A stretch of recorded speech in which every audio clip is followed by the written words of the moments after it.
way. I mean, Okay, I'll They sort give you a of- call at lunchtime. Just keep they'll questioning. go for you lunch at the start. and they can be- But they're pretty much still doing it. Or should I Yeah, just do this yeah. every time? I wouldn't wouldn't say myself, lines, do myself like move people saying And it's all not restrictions, give it a Oh, okay, she is, okay.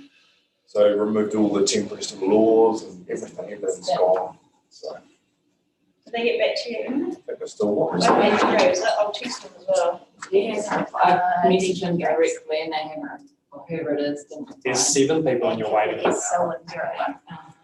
So it's also- Oh, there's a Lindsay, yeah. Yeah. What else? Lindsay. Okay, so how do I take this person off? So the thing now is you probably didn't kick them. So just untick. Pretty sure in the participants you find their name.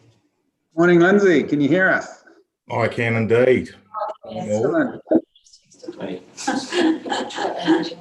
All right, Selwyn District staff, are we ready to go? Yes. Okay. Well, we can hear you all chatting away in the background, so you might want to mute your microphones until we need you to say something, or else just don't chat around in the background. So, all right, well, we'll get the hearing underway. It's gone 9 o'clock. Good morning and welcome, everyone. This is the first time we tried to Zoom one of these hearings, so there may be a few little glitches. I'm sure everyone will be patient, and if we have a problem, the staff will fix it quickly. So maybe staff, if you want to just introduce yourselves to us, so we know who we're seeing on screen.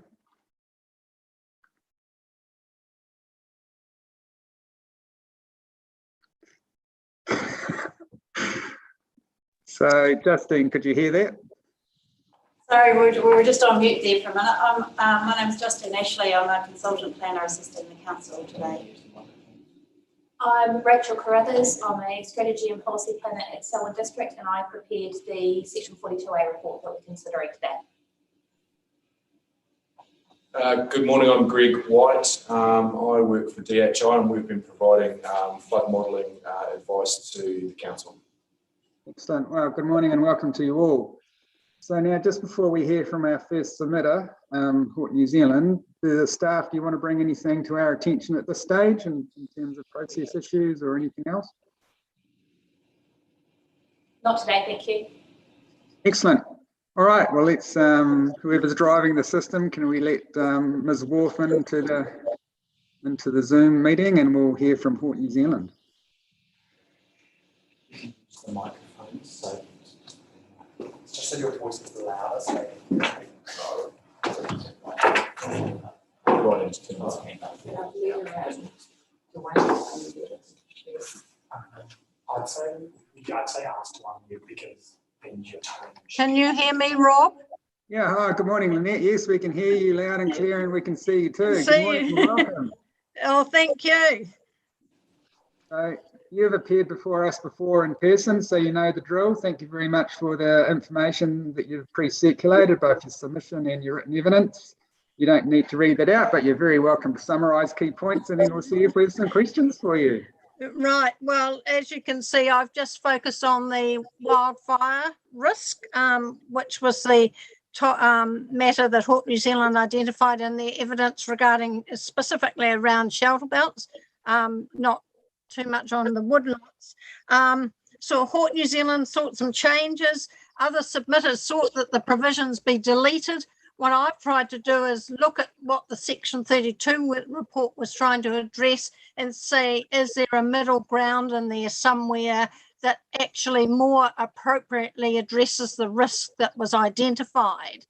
And doing that, I came to with the Section 32 report identifying that it was lifestyle properties that was the greater risk, where shelter belts aren't necessarily well maintained, that perhaps it would be better if the provisions were linked to the specific control areas 8 to 18, which are essentially the rural lifestyle properties. So it wasn't a blanket provision right across the rural zone, but more specifically targeted to where the 32 report has identified the risk. And so that's the changes that I've put in the table at the back of my evidence are linked to that approach of being a more targeted approach to how this risk could be managed. And that's in a nutshell what's in my evidence, but happy to expand further. I did put some information there about growers and shelter belts, and they generally tend to maintain them because they don't want stuff encroaching. They don't want to increase wildfire through their orchards, and they need to productively use land. So, happy to take questions. All right, well, thanks very much. That's a very nice and concise summary. So, Lindsay, any questions for Lynette? Good morning, Ms. Wharf. I just really want you to go to your table at the back and to just give us more of a summary of what you're trying to achieve, particularly in relation to any differentiation that there may require to be between different parts of the rural area as we now know it. Right. Just so I'm completely clear about what you consider the middle ground to be. Right. So if you go to my table to the to NHREQ7, what I've done there, the requirement was for any new woodlot or shelter belt shall comply with the following separation distances. What I've put in there is within a SCA 8 to 18, and that relates to the specific control areas identified in the rural zone chapter, where 8 to 18 are specific areas that are identified basically as rural lifestyle within the rural zone. So my middle ground is that provision in REQ7 is limited to those specific areas. Okay. Obviously, the rural zone has different areas. Some of them are specified as SCAs, but there's quite a general variety in terms of lot sizes, land use, separation distances, and so forth between both dwellings and potential shelter belts. So why would you not want to have some sort of good practice control as a permitted activity condition or a requirement related to a permitted activity condition to deal with those situations which aren't SCAs, which aren't rural lifestyle, but the geographic context is such that some of those properties which may apply to rural lifestyle properties may actually apply to a particular geographic area. Hopefully I've explained that reasonably quickly and easily. I agree with you that there could be some good practice guidelines, but they're not actually part of the current context within the plan, but could well sit outside the plan. In terms of the smaller lots, what you're sort of indicating, Commissioner, is that if there is, say, an existing 4-hectare lot in a rural area outside an SCA, should there be a provision related to that? I didn't go as far as that, but that could be something that would be interesting to know from the council staff, where such lots are located. I just went to the areas that were clearly identified as rural lifestyle. So I didn't have the data on which to base further differentiation based on lot size. Yeah, okay. These provisions are not ones which I'm very familiar with before. I'm certainly aware of natural hazard risks from wildfires. What I think we're all trying to drive for here is to get the sweet spot in between non-regulation or permitted activity status for most rural activities, and also an approach to manage the risk. So by excluding the vast majority of the general rural zone from the setback provisions and only applying it to small lots, doesn't that go some way short of potentially managing the risk that there is? Well, if I've based it on what the Section 32 report identified as the risk, so and tried to respond to that. there may be other more suitable mechanisms to address the broader risk, but this is the first time I have ever come across, and I've been involved in lots of district plans, that this is the first time that there have been provisions specifically to manage wildfire risk. So this is new territory as far as I'm concerned. So in my experience. Okay. We've got a number of other submitters in relation to this, and I guess they're at both ends of the spectrum. We have the position of the 42A report, which I guess is trying to, as you say, try to carve a middle line between managing the risk and also trying not to interfere with normal, rural production activities. I think that we'll hear from some others on that particular point, but in order to have regulation, there's got to be a good basis for it. And what I'm hearing from you, and correct me if I'm wrong, is that at the moment it's up to most rural landowners to actually manage their own fire risk, and it shouldn't be subject to regulation in the general rural zone. Right. So the one submission point that Hort New Zealand made that was accepted was that about the setbacks of residential units from the boundary, which Hort New Zealand also has submissions on from a reverse sensitivity point of view, which will be covered in the rural hearing. But the larger setback of residential units from the boundary certainly goes some way to addressing that risk. Did you have any particular comment or thoughts on perhaps looking at a better definition of what a shelter belt might be and what a woodlot might be? And we've had some examples of very low hedging or sort of, up to sort of 1.5 sort of metre type hedging as being potentially caught by this rule, and whether that's appropriate or not. You got any comment on that? Well, yes, I looked at the definition of shelter belt, and I actually don't think it is very helpful at all, but I presume that the submissions on the definition of shelter belt will be considered in the rural hearing. Hort New Zealand actually in their submission supported the definition of shelter belt.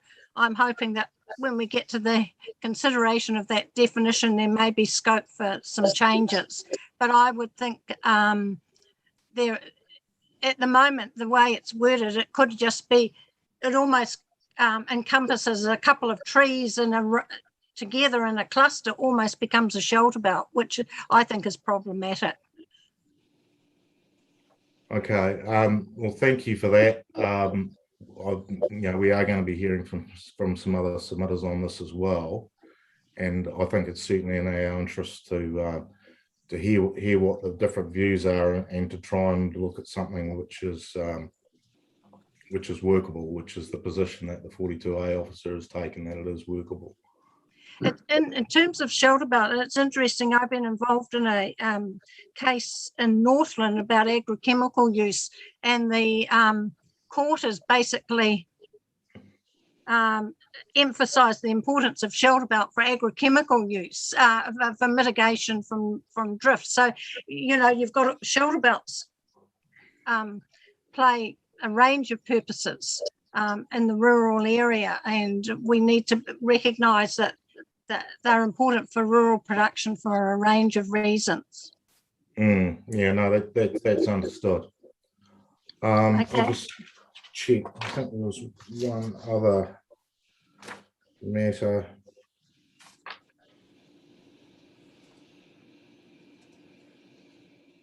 I see you've, in terms of the policy framework, you've made some comments in respect of what I call qualifiers, to the extent reasonably practicable and so forth. Yes. The use of the word appropriate or adequate, I think, is one, and one of the particular policies. Is this a significant matter for the horticultural industry about being potentially able to work through a pathway by having qualifiers? Well, potentially, yes. I just, if you I was very worried about the extent that it was a very black and white policy and it may not fit all situations, especially if it's applied right across the whole rural zone. Yeah. So if there are good reasons for something to happen and it can go through an appropriateness test in the broadest sense of the word and it's found to be acceptable in the context, there should be a policy pathway to allow that to happen. Yeah, I noticed in the questions that the panel put to the officers and that there was a proposed rewording for, I think you've called it policy 22, which is a new policy, which allowed for appropriate mitigations. And I thought that that was better than what was currently in the 42A report. Okay. All right. Well, thank you for that, Ms. Wolf. I have no further questions. Thank you. Thanks. Raywin, any questions? So if you just unmute your microphone. Yep. Yeah. Good morning, Miss Wolf. I've just got one minor thing to ask you about. It's at your paragraph 7, food security. You refer to the Otago region. I presume that was an oversight. Sorry, which paragraph was this? Paragraph 7 under food security.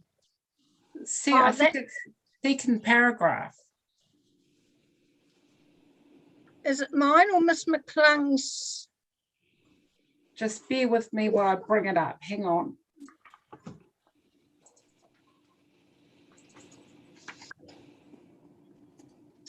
It's in your, could be Miss McClung's. Hang on.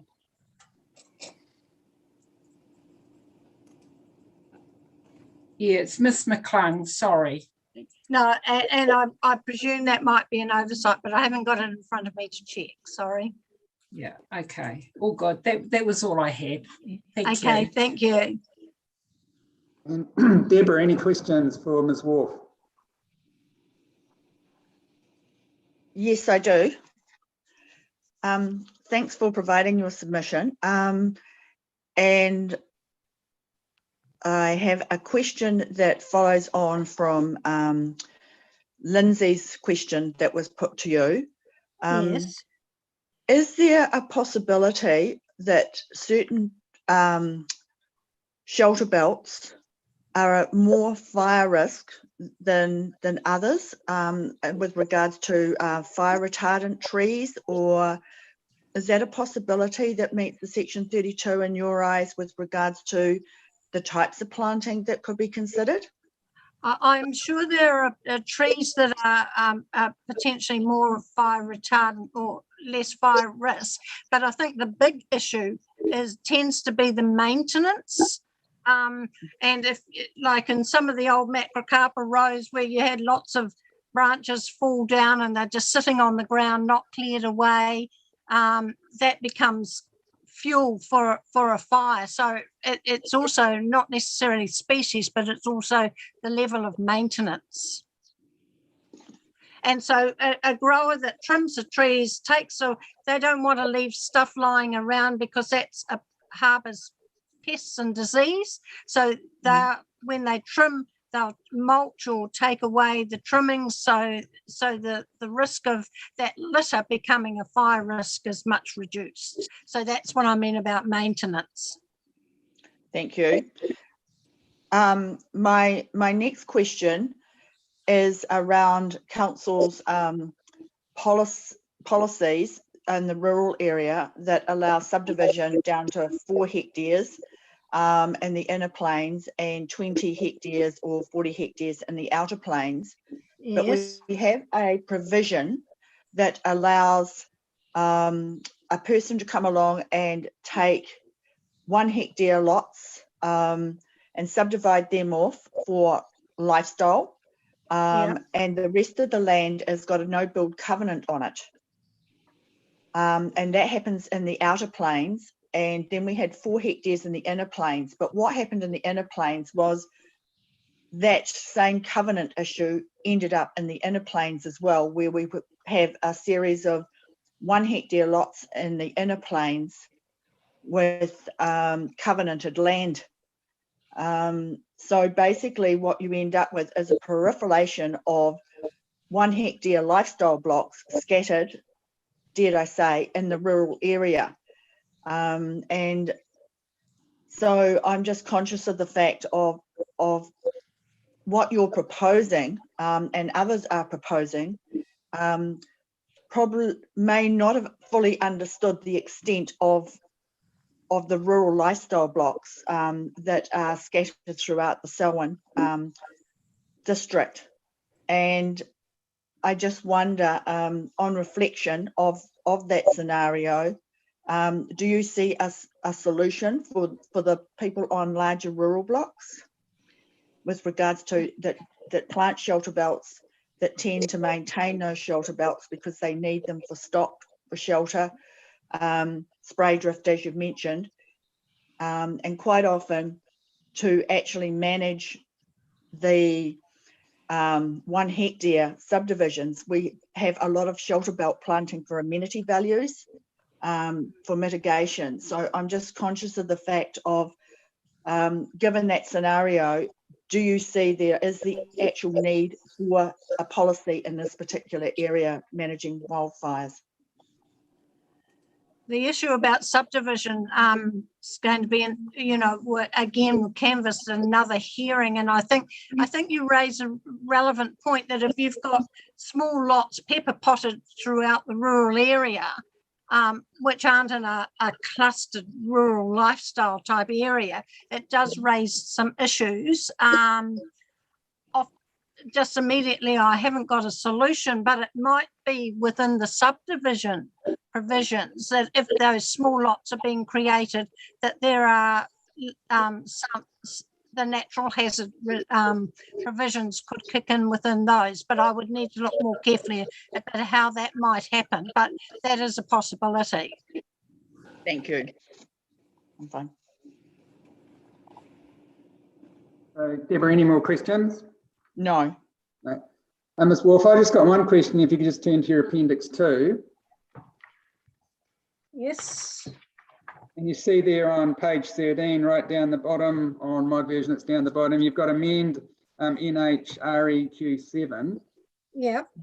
Now, and then on the next page, you've got amend GRUZR3.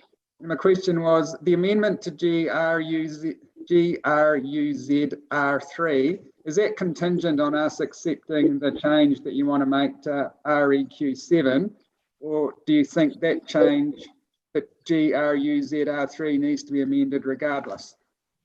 You see what I mean? I think it's contingent. I know there was a discussion in the 42A report about the interaction between the GRUZ rules and this. Commissioner, I'd go back and just check that and flick an email to confirm if that would be okay. Yeah, that's fine. So yeah, I think you've understood the question. So very happy for you to come back with an email on that. Yeah.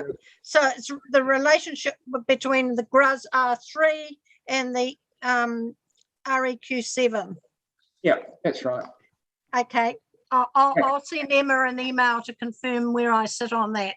Great. Well, thanks very much. Thanks very much for answering our questions and appearing on our first Zoom hearing. Oh, thank you. Okay. Bye-bye. Bye. All right, so now back to the council staff. So our next submitter is Kaingaora, if you can let them in.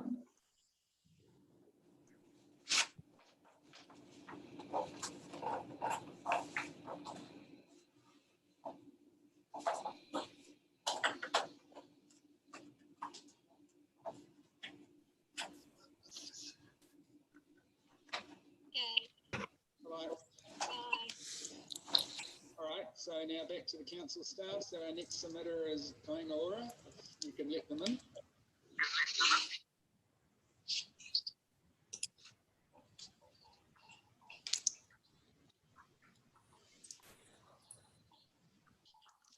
Hello. Yes, good morning. I can see there's on my screen, I've got a Lauren. Good morning, sir. Yeah, good morning. Can't see your picture. Oh, as you can't see me, what's happened here? Just a moment. Here I am. Good morning and welcome. This is our you. first Zoom hearing, so we may have a few little issues, but I'm sure we'll work through them. You've appeared for us before, so you know the drill. Thank you very much for pre-circulating all of your material, which we've read. You don't need to read that out, but you're very welcome to highlight key points, and then we'll see if we have questions for you. Oops, I'm just getting some feedback here. Sorry, I'm just let me get rid of some extra sound for 1 minute. Yep. There we go. I think I'm right. There we are. I'm sorted now. Sorry, apologies for that. Yes, sir. I've got Ms. Phillips with me as well, who's junioring for me. She's really sitting in order to observe. So the legal submissions have been circulated, as you said, and really it comes down to 2 points that are outstanding in relation to Kāinga Ora. The first is probably reasonably straightforward in terms of what Kāinga Ora's position is, and that relates to moving the coastal hazards provisions to the coastal environment chapter. And we say that that is more consistent with the national planning standards, and that's supported by the evidence of Mr. Jeffries.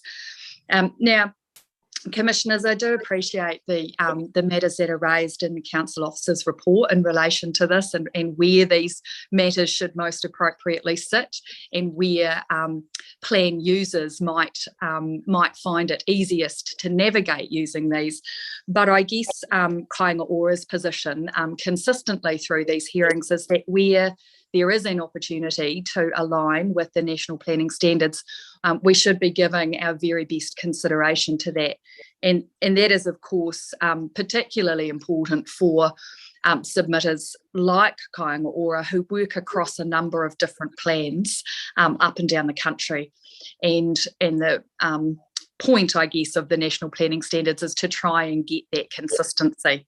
And I think what, when we look at the national planning standard, it feels to me reasonably clear as to where those provisions should sit. And I do appreciate that it requires some cross-referencing between the natural hazards and the coastal environment chapter.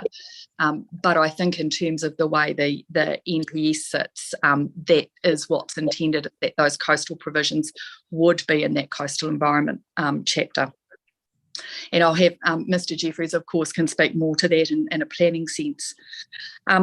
The second matter, although divided into 3 parts, really relates overall to the issue of flood mapping and where those maps sit. And Kāinga Ora's position is that the overlay should not be included in the plan, and that the provisions should simply reference the 200-year average return interval flood hazard rather than trying to map that. Now, that is slightly different from the submission, which suggested inclusion of reference to the Council's GIS viewer. Kāinga Ora does accept the Council's argument that that could result in the GIS viewer maps being incorporated by reference under Schedule 1, Part 3, and that was not the intention, and you'll see that Mr. Jeffries says that in his evidence.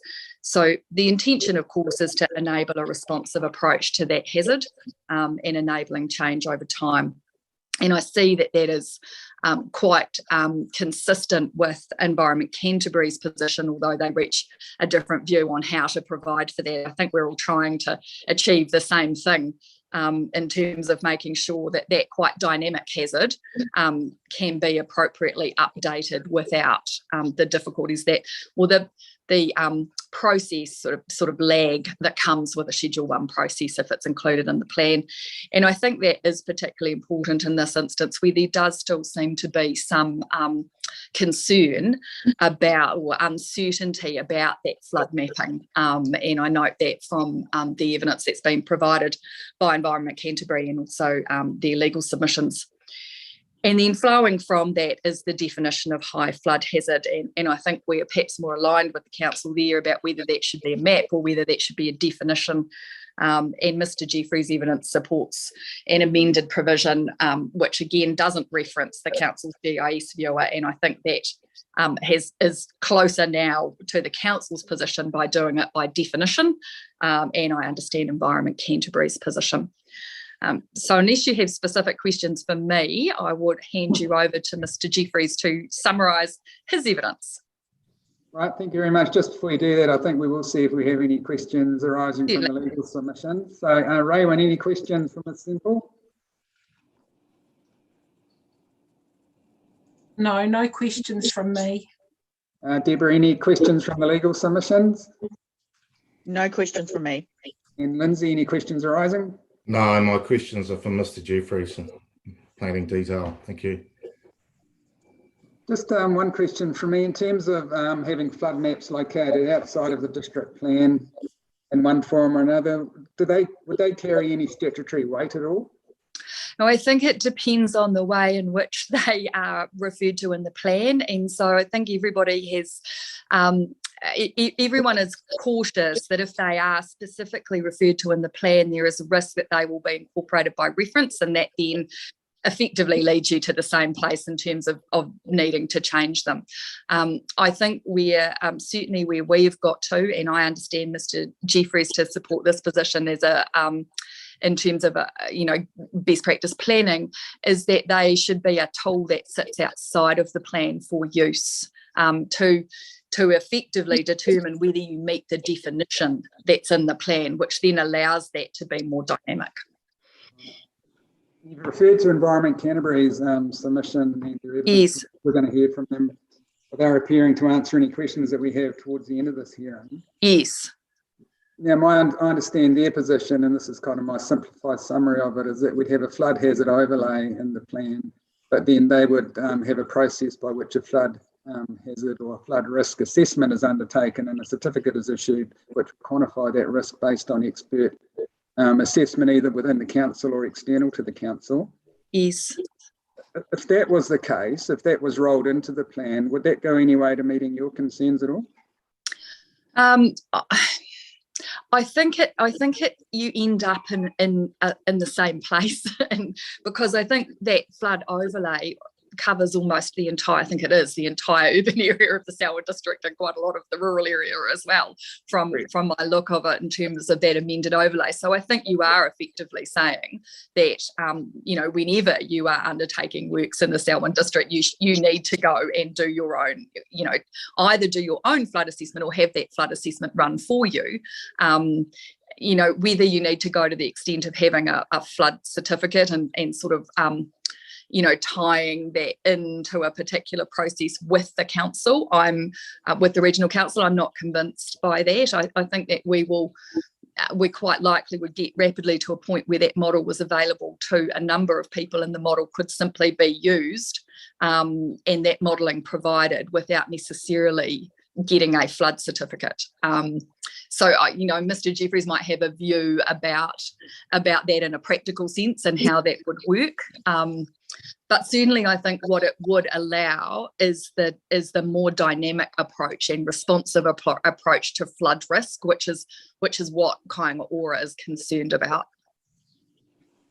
All right, thank you very much for that. All right, thank you.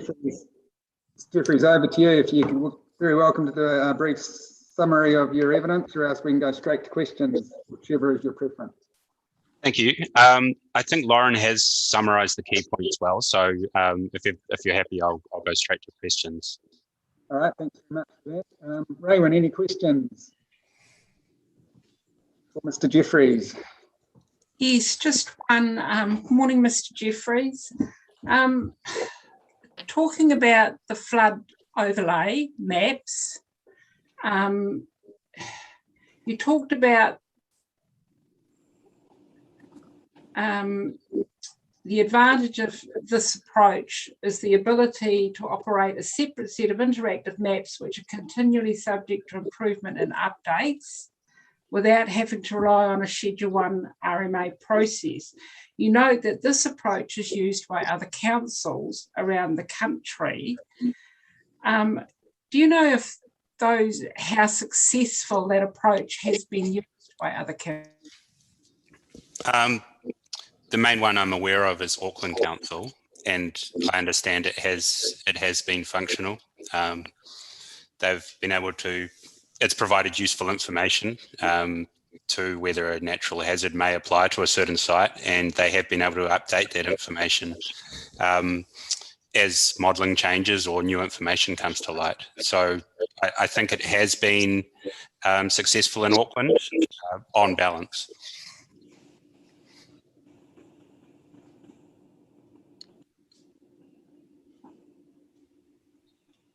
Oops. Can you hear us, Raymond? Okay, slight technical issue there. So, Deborah, let's just move to you temporarily, maybe. And do you have any questions, Mr. Jeffrey? No, I don't. All right, and Lindsay, any questions? Thanks, Mr. Jeffries, for your evidence. Can we deal with where the coastal hazard provisions actually fit into the plan and the national planning standards first? Yep. As far as I'm aware of reading the submissions, yours is the only one which actually suggests that when you have coastal hazards, they should be in coastal environment as opposed to natural hazard provisions. If coastal hazards were taken out of coastal environment, it wouldn't leave very much in that particular section of the plan, would it?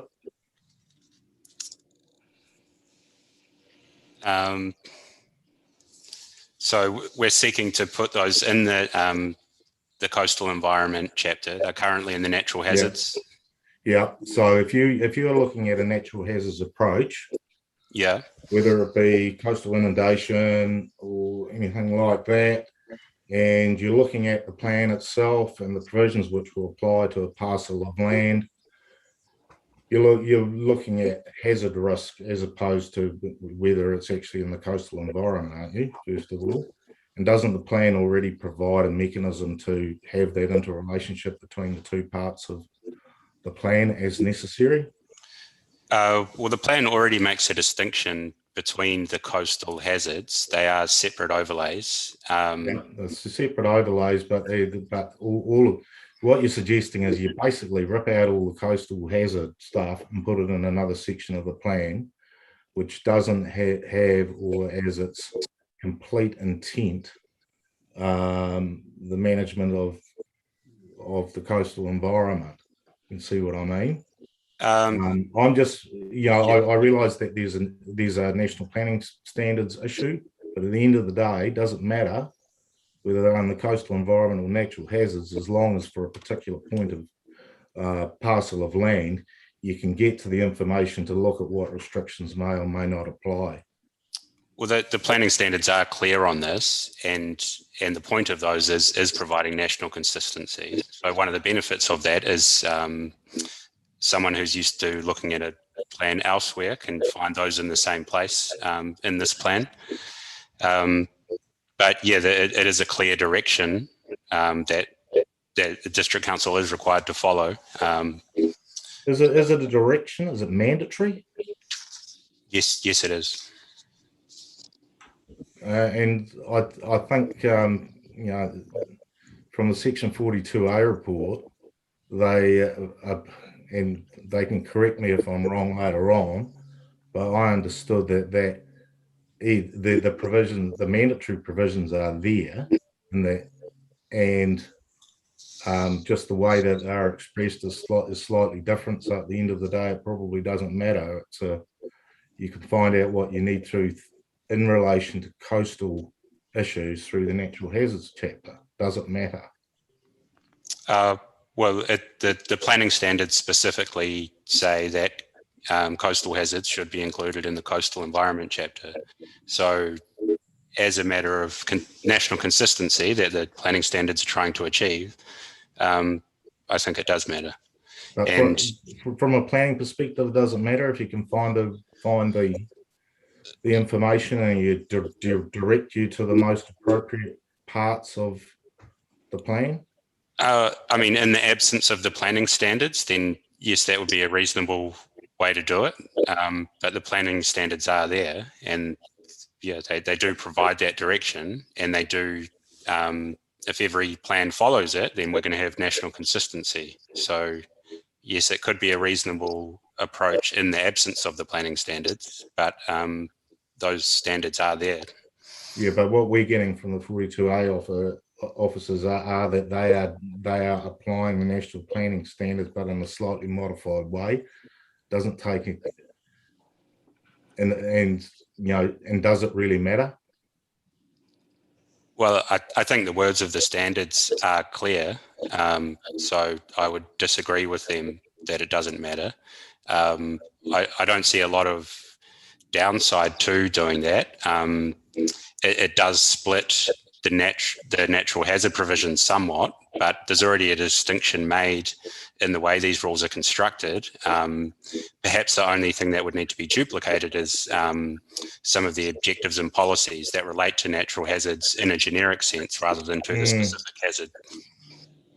Yeah, okay. Be interested in the officers and their right of reply addressing this in a little bit more detail, if you agree, Chair. Yeah, yeah, I've got some more questions about that as well. So okay, thank you. Okay, we'll move on to your second topic is about the overlay itself. My understanding of the overlay is it covers a large part of certainly the lower land areas of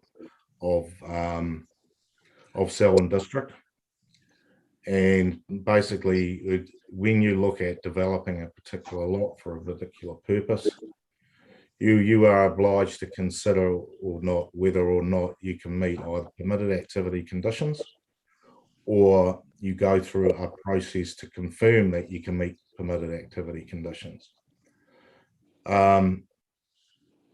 Your legal counsel, in summarization of the position,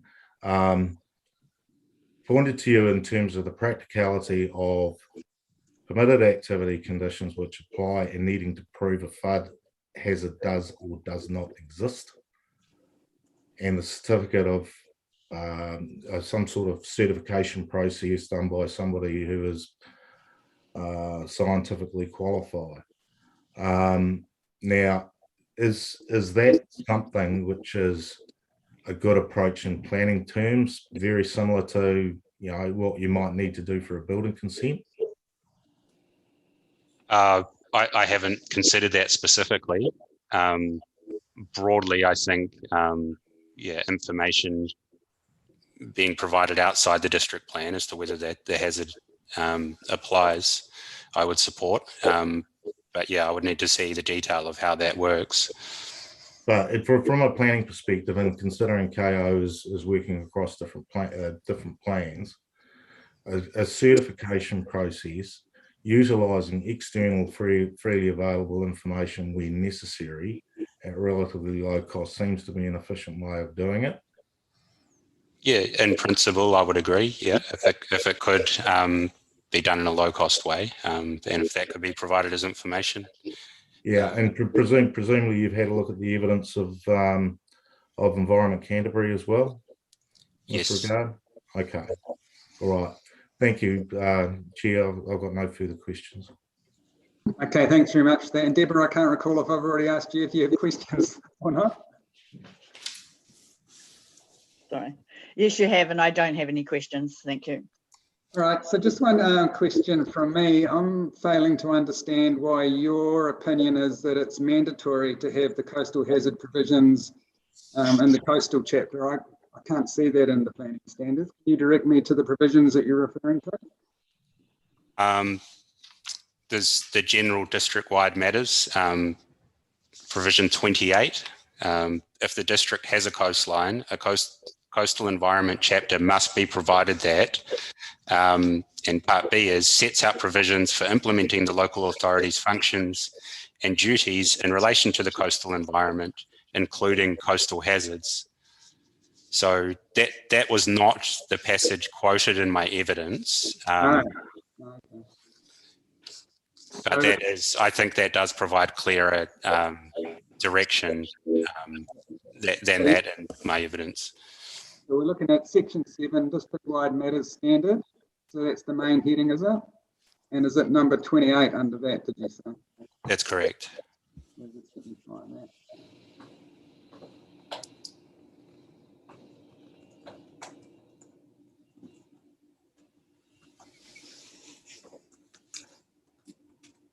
Okay.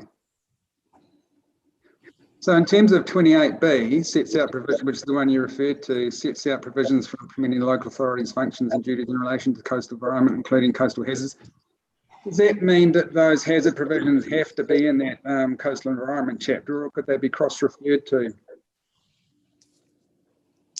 if they're located in the natural hazards chapter? I understand that it does mean that it should be in the coastal environment chapter. Yeah, that's my interpretation. I think it's reasonably clear. Yeah, right.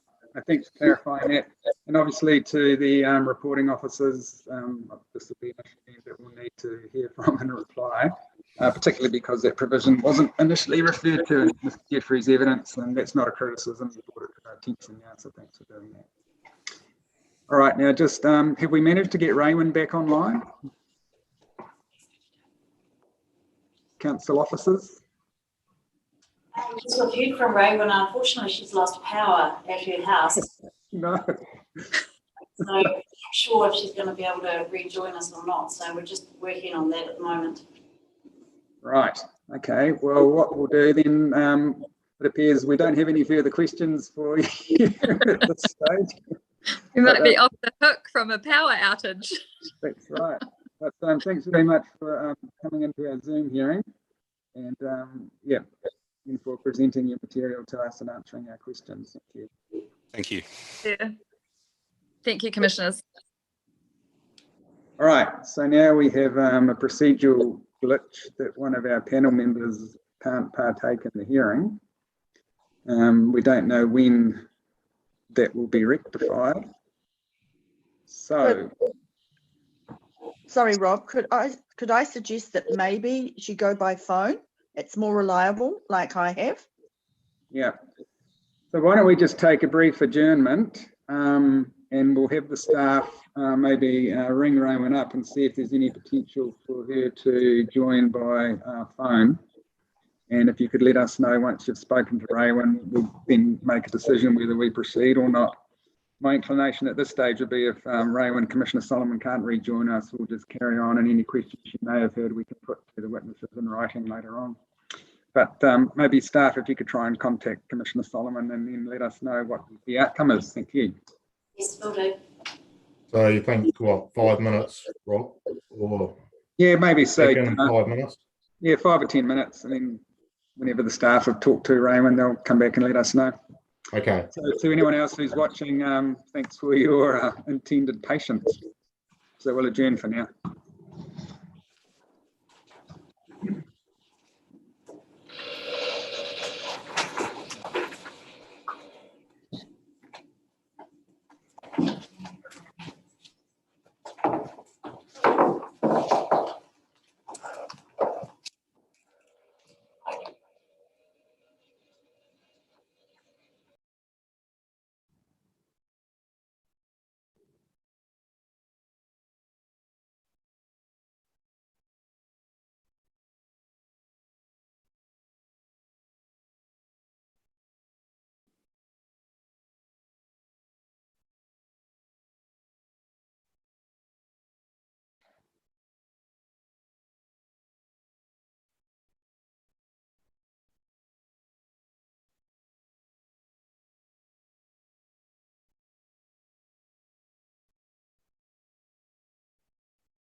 So, good morning. Just before we resume, so to the staff, have we had an update on Commissioner Solomon's situation?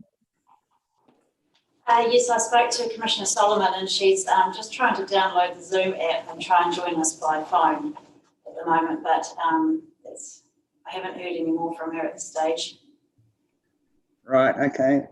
Well, to the Orion representatives, we've had a slight technical issue. Commissioner Solomon's power to her house went off, which is quite ironic given that you're the next submitter.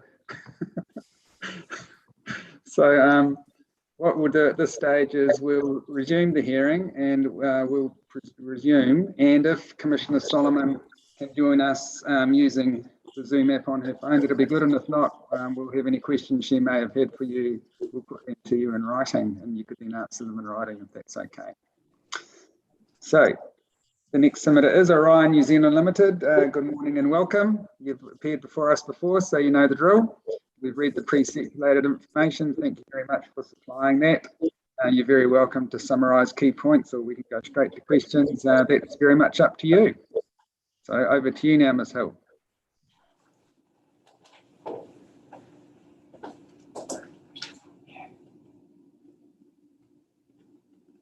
So Ms. Foote, do you think Ms. Hill can hear us? I don't think she can. She's muted. There. Oh, there. Here we go. So Ms. Hill, can you hear us?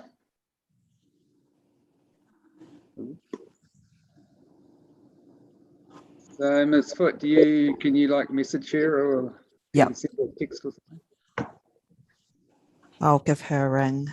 Yeah, thanks. Guys, I've just fixed that. I was on. Okay, there we go. My computer speakers were not producing sound. Yeah, that was my fault. That's all right. So good morning and welcome. Did you hear my little introduction?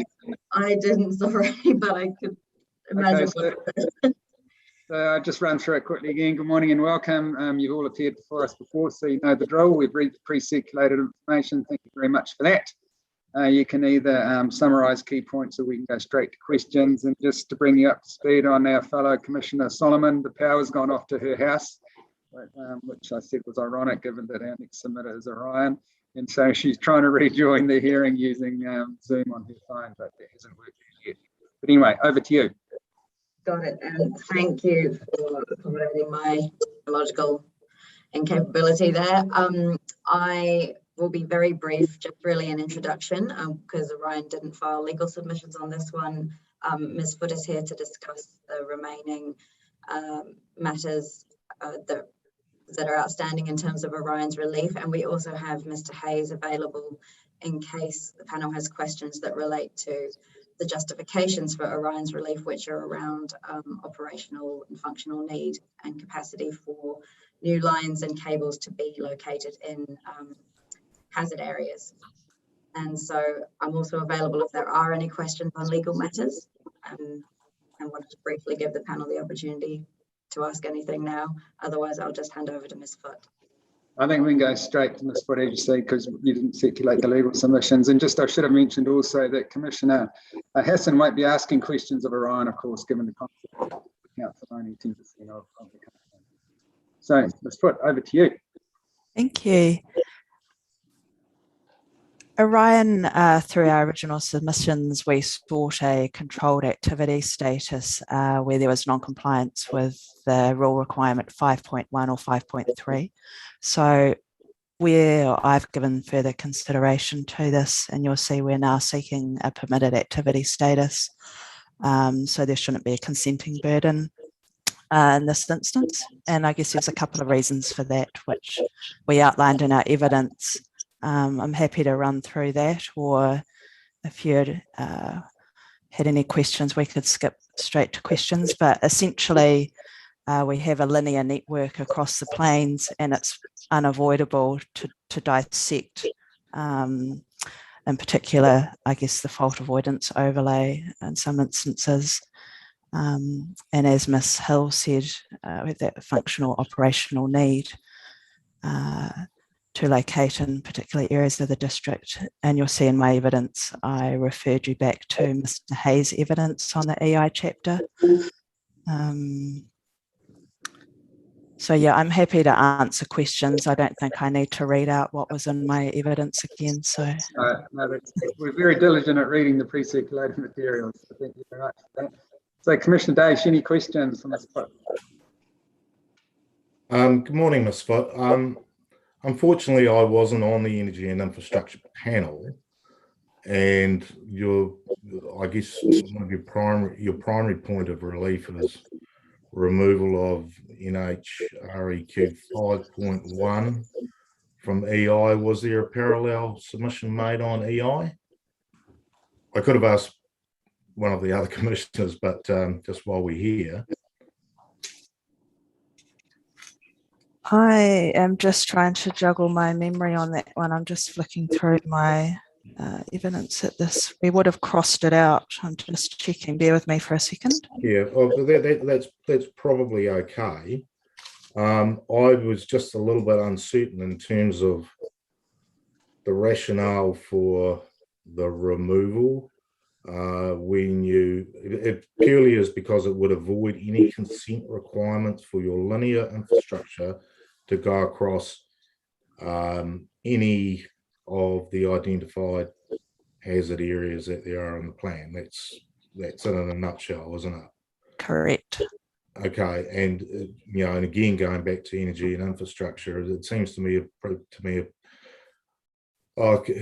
considering the national policy framework and so forth, which applies to energy transmission,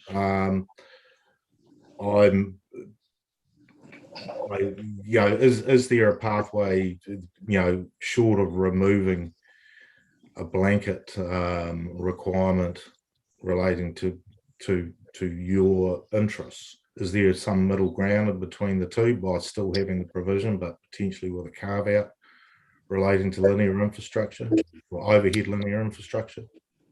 My preference is to remove that consenting burden completely. I mean, Orion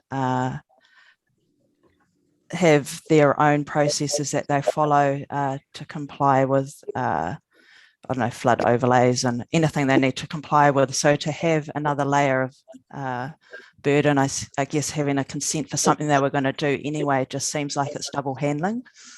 Yeah, okay, I can understand it from your perspective, but this is a whole plan provision. Is there any scenario where by removing that provision there might be unintended consequences to anybody else? So that relates to two rules in particular. One, EIR 10 is the below ground infrastructure, so upgrading or installation, and the second one is the overhead infrastructure. So I don't think we would be capturing anything that was unintended. Okay. All right, I'll do a little bit more reading on that. Thank you. And in relation to the floodplains management overlay, have you had the opportunity to have a look at the regional council's evidence in this regard? Yes, I had a quick flick through while I was eating breakfast this morning. Okay, so I understand and generally agree with the officers as well that the whole referencing of external maps, there is a method through that, and where you do get a site-specific example where, in relation to the flood management overlay, whether that is in play, there is a pathway through by referencing external maps which are continually updated. Presumably these maps, and that's what I'm hearing from the regional council, are generally evolving, they're generally improving. The amount of information that they've got, the amount of specificity that they've got is improving all of the time. So your position is that a note is acceptable to reference those for the purposes of permitted activity compliance. Correct, yeah. And I guess we just want to make sure that the process is clear and we know and Orion know what they have to do. So I may understand that there's ultimately maybe a certification process, and as long as that's efficient and it's low cost and timely, then that's acceptable. Okay, so that in the absence of a better option. Okay, but that is an acceptable option to Orion if there is some need for their infrastructure to go over it. there's a nice simple process where you can just prove that the activity is permitted and you've taken Yep. into account all the But we don't need a necessary things that you consent to need. prove that though, remember. Yeah. That you don't need a consent, but you're still going to be caught by that provision, aren't you? Correct, yes. But you would still need to have some sort of form of certification, permitted activity certification process. I would agree with that process, yes. Okay, thank you. Feel free to jump in, Gary, if you've got anything to add there. Be interested in if Mr. Hayes has got any comments. No. Look, as long as we're clear in this area, I think that concurring with you about how maps have increased over time and that sort of thing. The issue is that because we have got long life assets, and those assets are, should we say, increased upon, we can install something at one point in time, and then all of a sudden we find we're constrained to increase our assets. But as long as we've got a streamlined process, we're comfortable. Okay, so when you're looking at doing improvements, either replacing existing lines or potentially looking new lines, you go through some sort of risk management process in terms of whether it's a good idea to put them there in the first place or whether there is a better alternative. When it comes to flooding, electrons and water do not mix. Yeah. So it's in our very, very nature, irrespective of the consenting process, to ensure that that it's going to be safe to do that. Okay. Thank you, Chair. I don't have anything more. Thank you very much. And Commissioner Solomon, I can see your name on my screen. Can you hear us?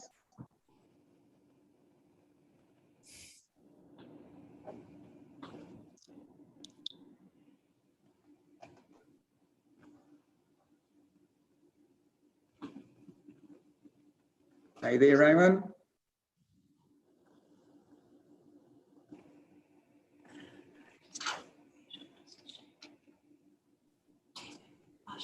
There we go. So Raymond, any questions for Ms. Foote or for Mr. Hayes? And I think your microphone still showing as being muted.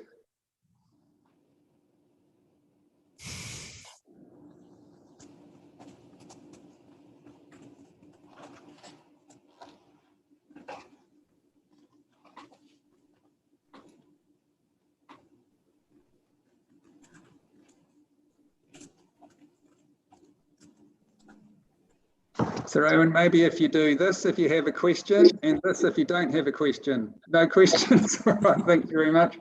So thanks very much to Orion for coming in. I don't have any further questions for you, Ms. Fox. Thanks very much for that. Understand the relief you're seeking. No doubt we'll hear back from the officers in reply on that. But thanks very much for coming in this morning. Appreciate it. Thank you. Thank you. Thanks. Thank you. All right. So Raymond, I'm not sure because you're working on your phone, Deborah, so just bear with me, anyone who's watching this. Deborah, you're also on your phone. How do you unmute your microphone on your phone?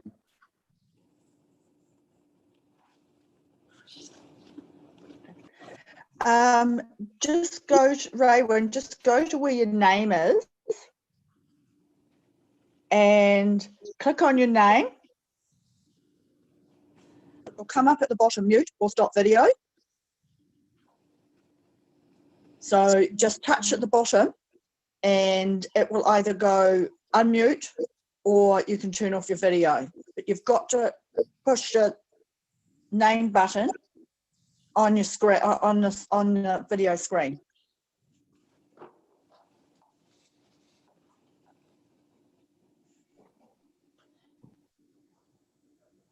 Is that working?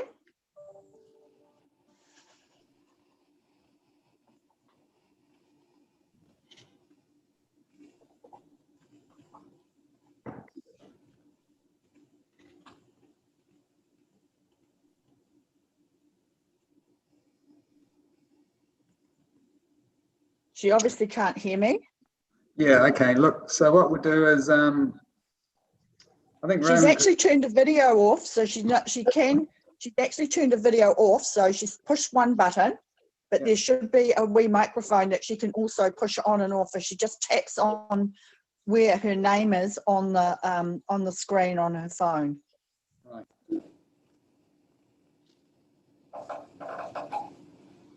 All right, so for anyone who's watching this, just bear with us. Commissioner Solomon's power's gone off and she's had to download the app onto her phone and try and get that working. Hi, So Raymond, Raymond. Raymond, if you can hear Deborah, can you do that? Okay. She said, did you Have hear you what got she your- said about being able to turn off your microphone? If you Doesn't push, work. it doesn't work. All right. Okay, so what we'll do in this case is then Commissioner Solomon can hear what's going on. So Raymond, you can hear everything. And so if Commissioner Solomon, she can hear the rest of the hearing. If she had questions for any of the witnesses that follow, then we'll put them in writing afterwards, if that's okay. All right, but she'll be able to hear what's going on, which is important. All right, so the next submitter we have is Rob Potts. Good morning, Mr. Potts. I can see you there on my screen. Morning, Commissioner Waldhausen. Good morning, yeah, good morning and welcome. So this is the first time you've appeared before us. So we've read the submission that you made and we've read your pre-circulated evidence. Thank you very much for supplying that. And so what we do is we give submitters an opportunity to summarise key points for us. If you'd like to do that, you don't need to reread anything because we've read the material, but you're welcome to summarise key points, or alternatively, if you're happy to go straight to questions, we can do that as well. But very much over to you. Okay, thank you, Mr. Chair. Yeah, I'd like to just summarise a couple of points. I'd like to point out that I've actually presenting this evidence as a layperson rather than an expert witness. And obviously you need to take that into weight in your weighting accounting. Really, my focus is really on the limitations in the modelling. And you know, I heard some evidence from earlier by Joe Jeffries and also ECAN, and there's obviously some other concerns about the accuracies. And it's really the LiDAR averaging and the lack of detail being provided on the LiDAR that's been used in the modelling, and then on the calibration of the model just being to a very low event, and the soils, particularly in the upper plains where I live, which I know are rapid draining, that they've used very low numbers and then had to halve it to calibrate the model. So I think the limitations outlined by Mr. White in his evidence are well explained, and I don't have any qualms with what he's written at all. But I just think those limitations need to be in maybe a drop-down tab if the maps are going to be part of the plan, or however the maps are going to be used, so that they don't get used wrongly by parties, particularly as we know when you buy properties, the first thing you get is directed towards the LIM, and the LIM will have the link to these maps, and I think people are going to come away thinking, well, the whole of the district is under flooding in a 200-year event. So if you don't mind turning, basically, I'm just going to run you through an example of my place. It'll only take a few minutes, which sort of highlights the inaccuracies in the basically in the LiDAR that's been used for the model. So on page 12 of my evidence, how do you do this? Do you share screens, or do or do you just go turn to the page 12? I think you just talk and we'll follow it. Okay. Okay. So page 12, the top photograph there, assuming your page number is the same as mine, just shows the northern part of Darfield, and the arrow there is pointing to my property. The next photo down just zooms in on that. This is a relatively new subdivision, all half-hectare blocks. And I think if you look to the top right of that second photo, you can see a fallow paddock there. We'll be able to follow that fallow paddock in the next photo over the page, which has the 200-year flood mapping zipped in there with and you can still see that fallow paddock, and you'll see that if I zoom in on where my house is, I've got 120 mils of water flowing there in a 200-year event. Turning over to the next page, why I wanted you to see the fallow paddock. You can see the two flows coming in from the top of that photo there, very, very low level of waters, between 200 and 500 mils, coming across that fallow paddock down to my property. And zooming out further, you can see those same two flows going across Homebush Road, which is running from right to left across the paddock, across the page, and then the next arrow further up is Lowe's Road.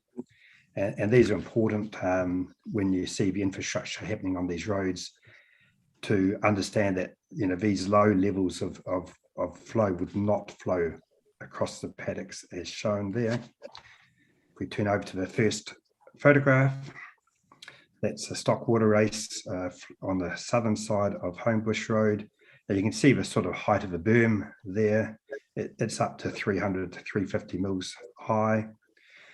Next photo down is the same stock water race on the other side of the road. Once again, slightly lower berms, but infrastructure's there, and this infrastructure has been ignored in the modelling, and as we all know, Selwyn's peppered with these water races. The next photo on page 16 just shows a paddock on the northern side of Homebush Road, which has been cultivated since irrigation went in a lot, and it's about 200 mils lower than the road now from just consolidation and compaction. And then basically walking out onto the road, the road crown itself is about 200 mils higher than the outside of the road.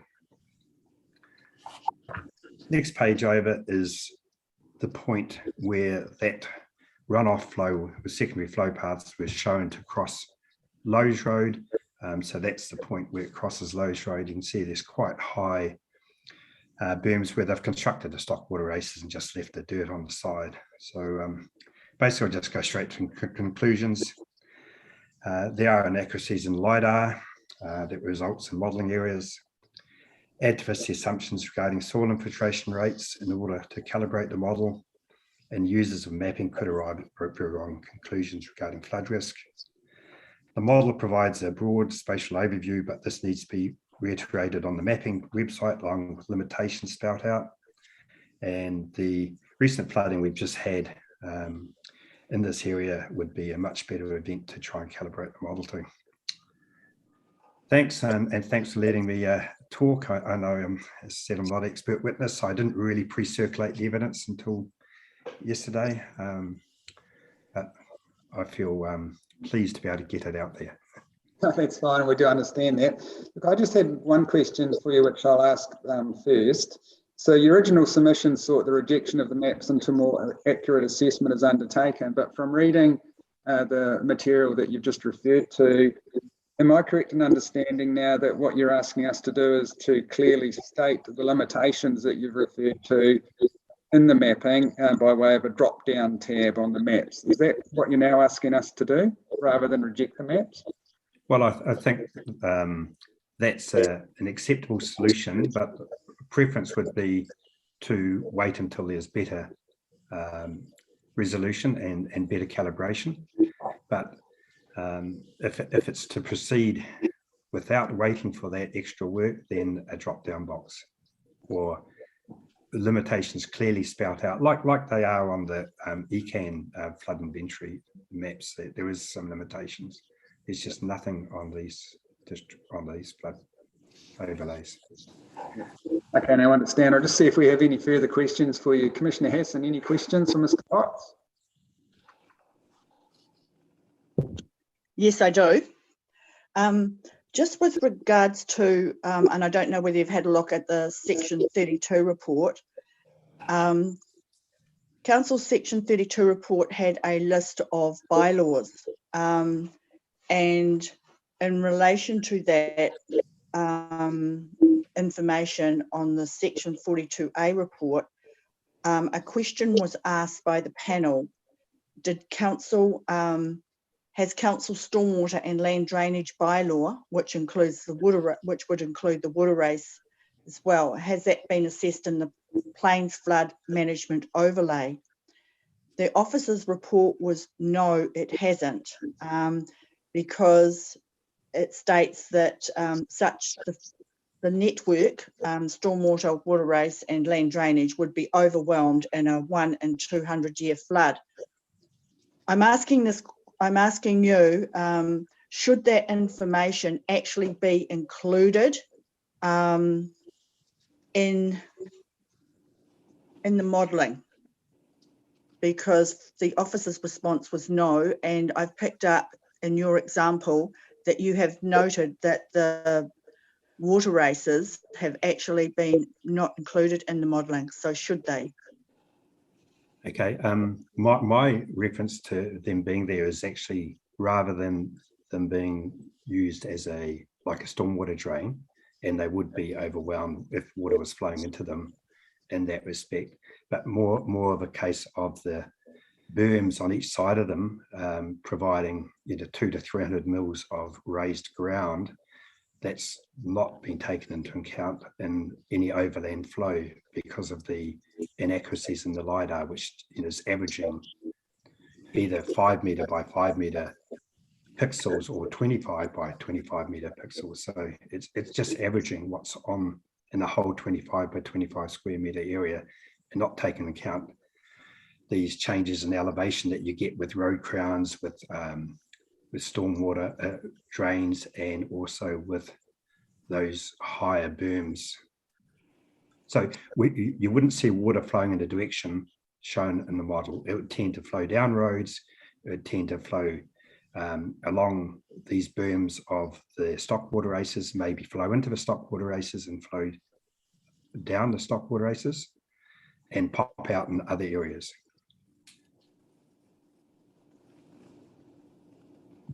So just a follow-up question from that, with regards to the maintenance of water races and land drainage and stormwater, if these berms are actually removed as a maintenance on say every 5 years, how would that issue impact on the model? It would change overland flow paths for sure, but it would change the overland flow paths, but it wouldn't change the model because the model's not taking it into account at the moment. Thank you. All right, Commissioner Davis, any questions for Mr. Potts? Good morning, Mr. Potts. Thank you for your evidence. I did have the opportunity to go through it yesterday, but I just wondered have you had the opportunity to read the evidence of the Regional Council, which we're going to be hearing a little bit later? No, I'm very sorry about that. I mean, as I said, I'm doing this as a layperson. No one's paying me to do this. That's fair enough and completely understandable. Yeah. Now, the Regional Council, when talking about the flood hazard mapping that have been done, there is a recognition that it's not perfect, and that there are areas that where there is potentially no flood hazard on the areas which are mapped, and then there are, and the converse applies as well. And they showed some examples in their photographs of where areas hadn't been mapped, and in the recent floods, or in the May floods, they were inundated. So what their process is to actually aim to continually improve the data that they have based upon the information that comes before them, so that they can keep it as very much as a living mapping system, improving the accuracy over time.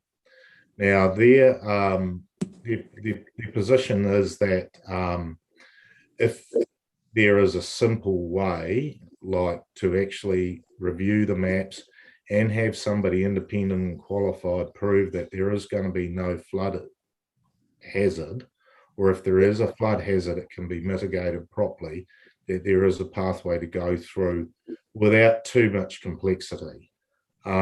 Would that sort of approach go some way into resolving some of your concerns, or are your concerns basically about the identified issues with LiDAR? It doesn't always pick up the ground terrain. I think there was a reference in the Regional Council evidence to where land was undercrop, and the LiDAR basically took the highest point of the crop to be the ground level when indeed it was a little bit lower. So, there's a little bit there in the question, and I'll leave you to answer it as you will. But if there is a process going forward which is fair, it's not overly complex, is that the way to go with the whole issue of flood hazards? Well, I think that sounds pretty fair. I'd struggle to argue against improving things, and once you get more and more information, us engineers, we like information. The more we've got, the safer we feel. I did hear a little bit, some questions from Commissioner Van Voorthausen before on Mr. Jeffries about that. So I did try and quickly look at the ECAN submission while we had a bit of a recession there, and I didn't quite struggle. I didn't find it, but from what you've just said, Commissioner Day, I would accept what ECAN is saying. I think that's a reasonable idea, but there's still going to be those uncertainties, I think, with the LiDAR, as you just pointed out with the crop and the averaging. But so those sort of areas that may be there, they need to be identified with any mapping and shown so that people can understand it.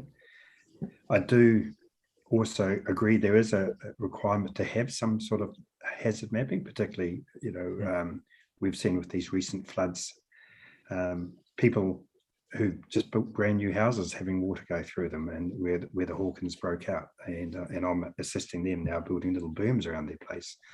So it is necessary to have something. I just think that it needs to be better than what we've got, and the calibration is the important part of that. Yeah, no, I understand that. Flood hazard mapping and flood hazard modelling has been subject of debate right throughout New Zealand before, and there has been some pretty big headlines as well, where properties have been inundated which were never predicted to have been inundated by Q100 storm event or something like that. It was never predicted to flood in that sort of area. So I think there's a real measure, if you like, in the district council and the regional council's approach to flood hazard mapping that has a bit of a precautionary approach around it, but they also acknowledge that the data is not perfect, and when the data does come in, the base mapping can be improved.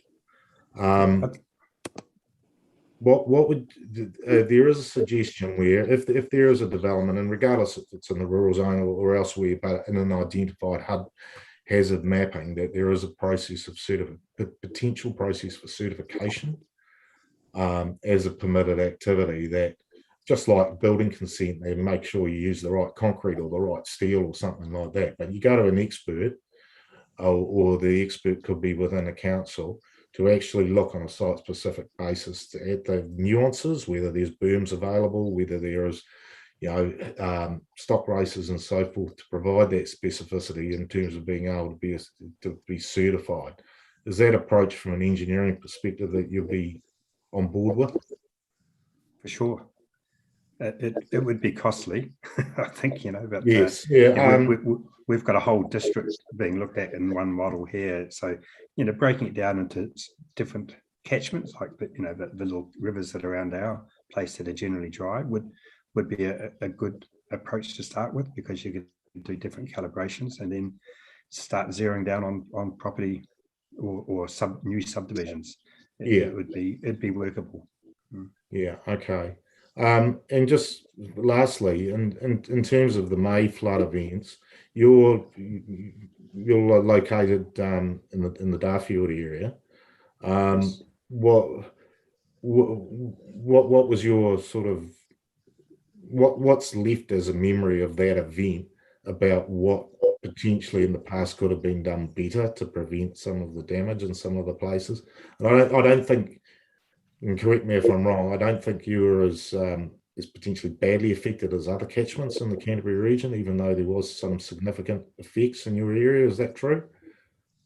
Yeah, I mean, the rainfall in the area is sort of 50 to 100 a year, but it was the foothills that got smashed, and that resulted in the Hawkins coming out, which is, just on the outskirts of Darfield. And as I said, some new houses ended up having water going through them, but they were built in areas where, and I've only been here since the earthquakes, people who have lived here said, well, they shouldn't have built there, because Hawkins always used to break out there.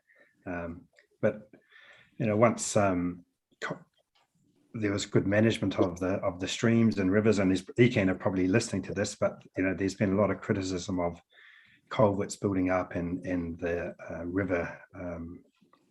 rivers being full of gorse and broom and things, and allowing gravel to build up. So whether that's true, I don't know, because I didn't go and have a look at things while it happened. But so things could have been done better, but certainly those hazard areas where you actually get river flows or breakout, and there's going to be a secondary flow, that they definitely need to be mapped, because they're high hazard. Well, thank you, Mr. Potts. Your points are well made. Thank you. Yes.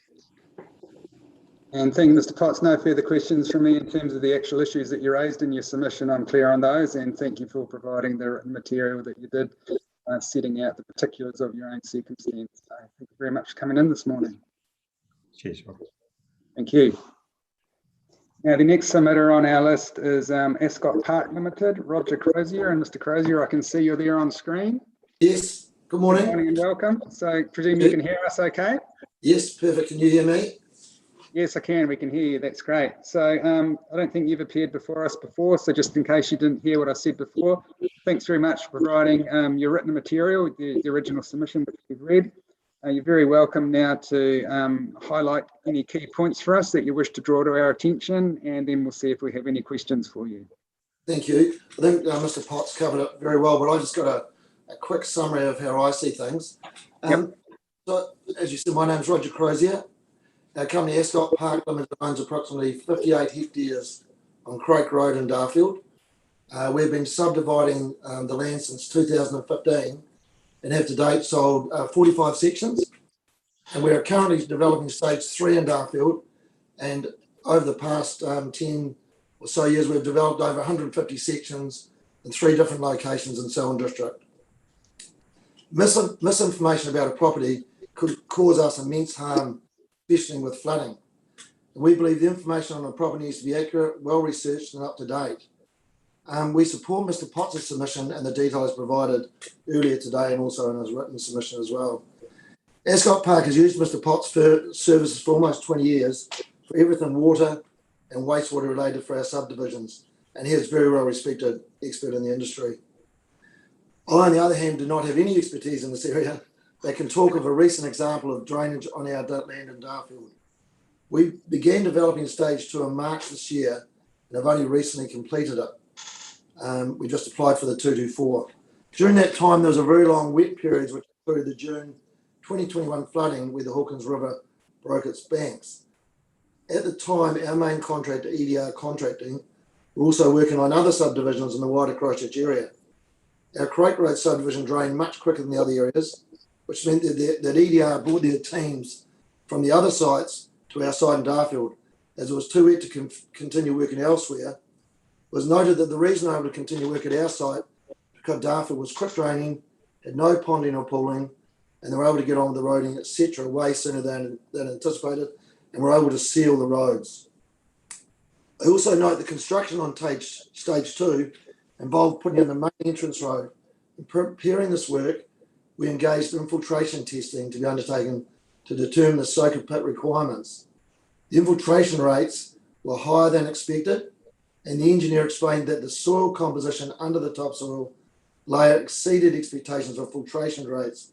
As a result, we were able to reduce the size of the soaker pits, and that was all approved by the council that they could be reduced. Lastly, our subdivision development has been designed, taking into account the existing ground topography to ensure flooding does not occur. I have provided this information as yet another example of the inaccuracies of the overlay as it stands, which could result in some very wrong conclusions regarding the flood risk. I consider that the overlay needs to be accurately modelled before it is implemented, so as to not inappropriately impact landowners. Thank you. Thank you very much for that. That's a very useful summary. Commissioner Hassan, any questions for Mr. Crozier? Yes, I do. You talk about Darfield being very quick draining.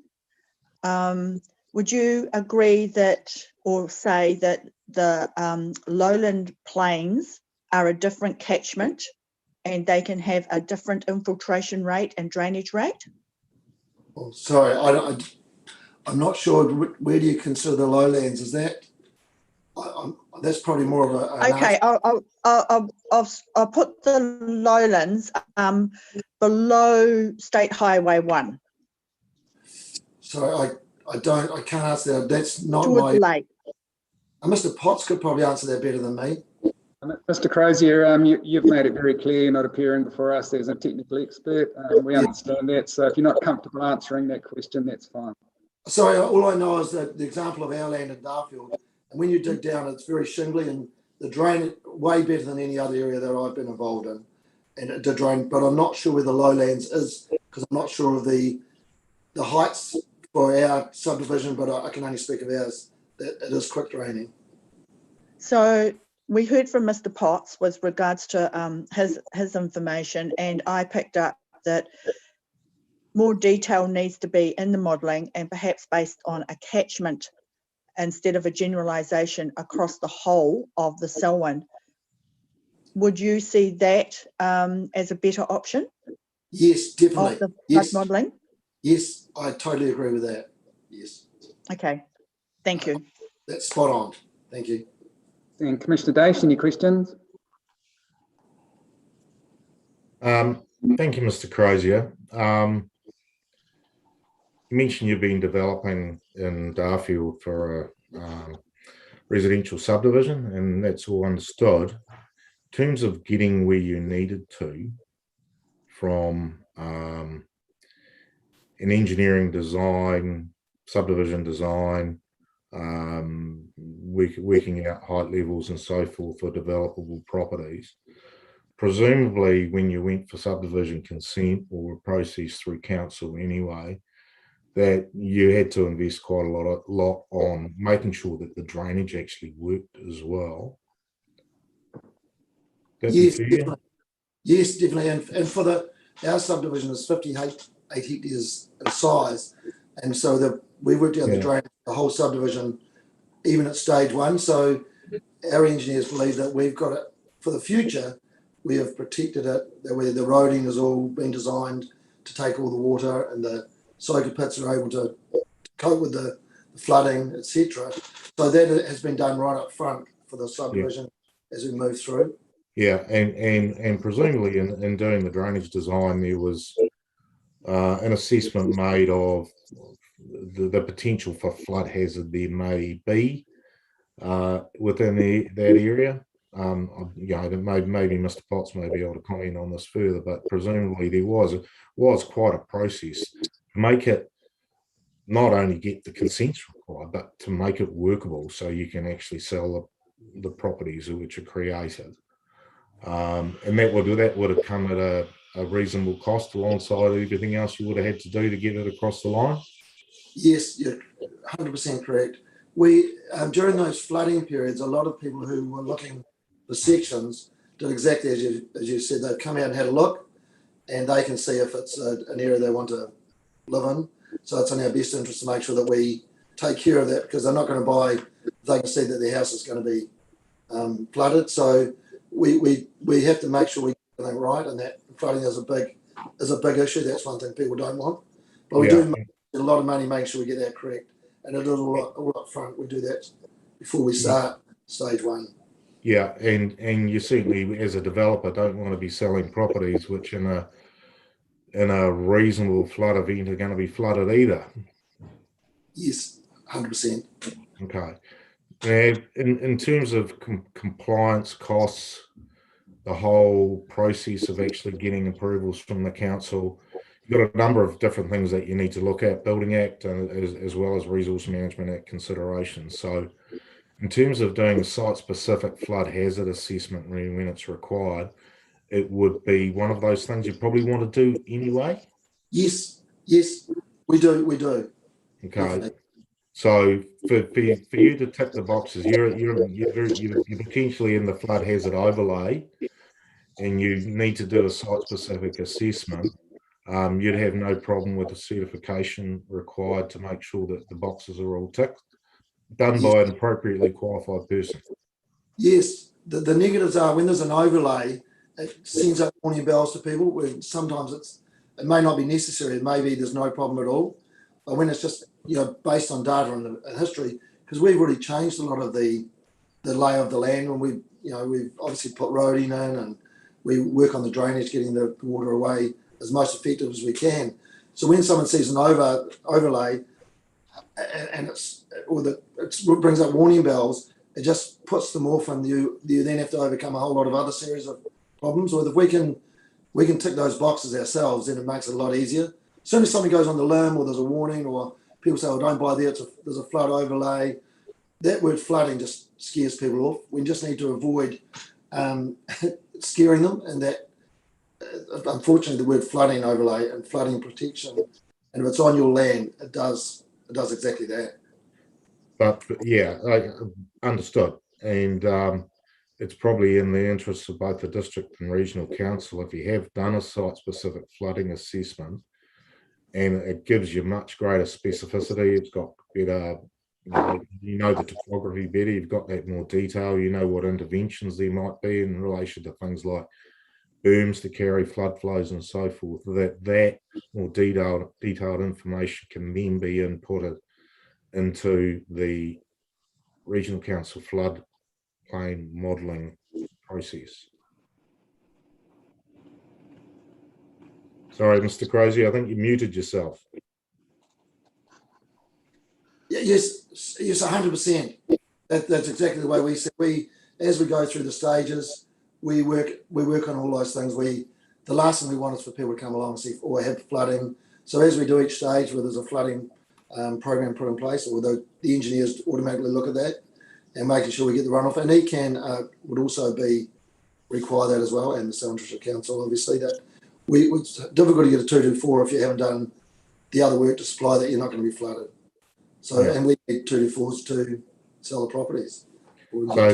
So having decent flood hazard information is a win for the developer, and it's a win for the council in terms of its responsibilities to manage flood hazards. Yes, I agree. Yes. Okay.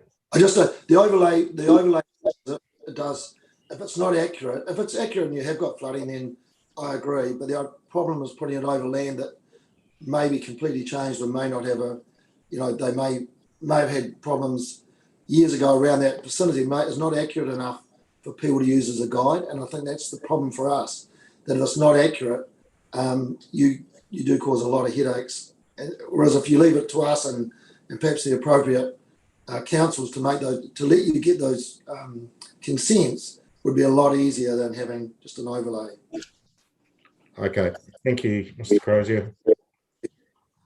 And thank you, Mr. Crozier. No further questions from me, but to the council officers, in terms of the issues that are being raised here, when you do your reply report, can you just clarify the situation? If we were to be persuaded by the ECAN evidence that the process that they're requesting is appropriate, namely a flood hazard assessment certification process, just how that would relate to the Building Act LIM process, and in terms of letting potential property developers or property purchasers know that a specific assessment had been done, just how that would all work. Maybe you could clarify that in your reply report. That would be helpful, I think.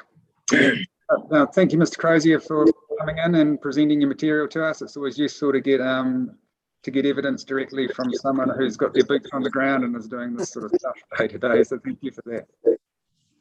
Thank you. Thank you.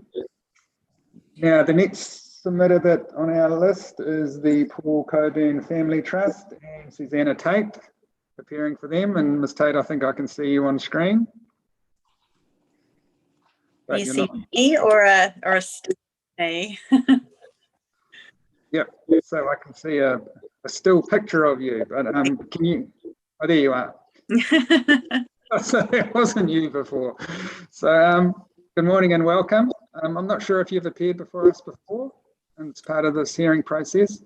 All right, so the process we run is, first of all, thank you very much for coming into our little Zoom hearing this morning and for preparing the submission that you're going to speak to, and also your pre-circulated evidence, which we've read. So you don't need to reread that out to us. You're very welcome, though, if you'd want to highlight key points from either the submission or your pre-circulated evidence, or else we could just go straight to questions, but that's very much over to you. I think the points that raised are very straightforward. The submission for Coburn Family Trust is also put in a rezoning request to rezone their land, and I've actually asked Crystal to also put in on the hearing in case you have any broader questions that may be better answered. But the key issue for today is the Greendale fault, and just creating a better connection between the policy for Greendale fault and the consequential non-complying activity state, which applies. So the detail of that was in my evidence, but effectively, I think it would be, given the scope of the policy, I think it would be appropriate to have an out in the event that what is proposed is not effectively deemed critical, and therefore doesn't have to go through a non-compliant process. But I'm happy to take questions. All right, well, thank you very much for that. I might just ask a question I had initially. Your proposal to refer to Section 87BB, one of the Act, is reasonably novel in my experience. So just looking at that provision of the Act, which refers to an activity being a permitted activity, if the activity would be permitted except for a marginal or temporary non-compliance with requirements, conditions, permissions, etc. I just wasn't clear in my mind in this case what the marginal or temporary non-compliance with the provisions would be. Well, I thought that would be a good solution. It is obviously a process that the council uses. It's in their system and can apply for a deemed permitted activity. I thought it was familiar to the council officers, and in terms of the temporary or marginal factor, I guess the issue for the Coburn Family Trust site is that if it's rezoned, when it's rezoned, the infrastructure on that site would be non-complying pursuant to the rule requirement, and but it's really kind of in name only, in that it's infrastructure. It's not critical. It won't be critical. It's roads to nowhere. It's not mains, wastewater or water or anything like that. So I guess the marginal non-compliance is that really it would trigger that rule in name only. Right, but I think that the technical material that you appended to your evidence suggested that there needed to be a no building zone 20 metres either side of the actual designated fault line. And I think the Greendale fault overlay in the district plan is a bit wider than that, but yeah, I'm still not understanding how that's a marginal, or it's certainly not a temporary non-compliance because the fault line's there forever. So you have to rely on the marginal provisions of Section 87BB1A. And so I'm still not understanding the marginal nature of the non-compliance. I guess it's, like I said, I think it's just a name only, that it's infrastructure. It would trigger that rule requirement. But it's, so technically non-complying was consent, but think that there'll be instances where it can be demonstrated that there's no risk, which I guess is really being here, because the infrastructure that would sit inside that site, redeveloped, wouldn't be critical. Just picking up on that last point, that leads nicely into the second question that I had, was that even if the activities that you're concerned about were a non-complying or triggered a non-complying activity consent requirement on that parcel of land, given that you've just said that you'd be able to demonstrate that, or you think you can demonstrate that the risk is low, wouldn't that provide you then with a pathway through section 104D1B? So I'm struggling to see the issue with a non-complying activity consent if you're confident you can demonstrate that the risk is minor.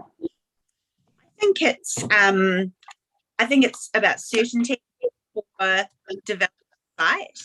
I think a non-compliant status is there's no certainty with that. Yes, I agree. I absolutely agree with your point. But it's sort of the function and the process going with no certainty at the end of it. Okay, well, thanks very much. I'll just see if we have any other questions for you. Commissioner Hefton, any questions? No, I'm fine, thank you. And Commissioner Daish, any questions from you? Ms. Tate. Morning, Ms. Tate. Thank you for your evidence. I was going to also talk about section 87BB as well, but I don't need to now. But the main thrust of your concerns is about activities in the Greendale Fault overlay being non-compliant. And when I look at, say, if the site was to be rezoned and you wanted to develop it for whatever purpose, built development of some particular type, policy P18 would kick in, which is restricting subdivision or rezoning in those areas unless the fault hazard's been appropriately identified and assessed and the risk can be adequately remedied or mitigated. So going back to Commissioner Van Voorsthuysen's question about section 104(1)B about objectives and policies, doesn't that give a recognition of natural hazard effects, but doesn't also give you an out or a way through, a pathway through, because it's got adequately avoided, remedy, mitigated in terms of the flood hazard?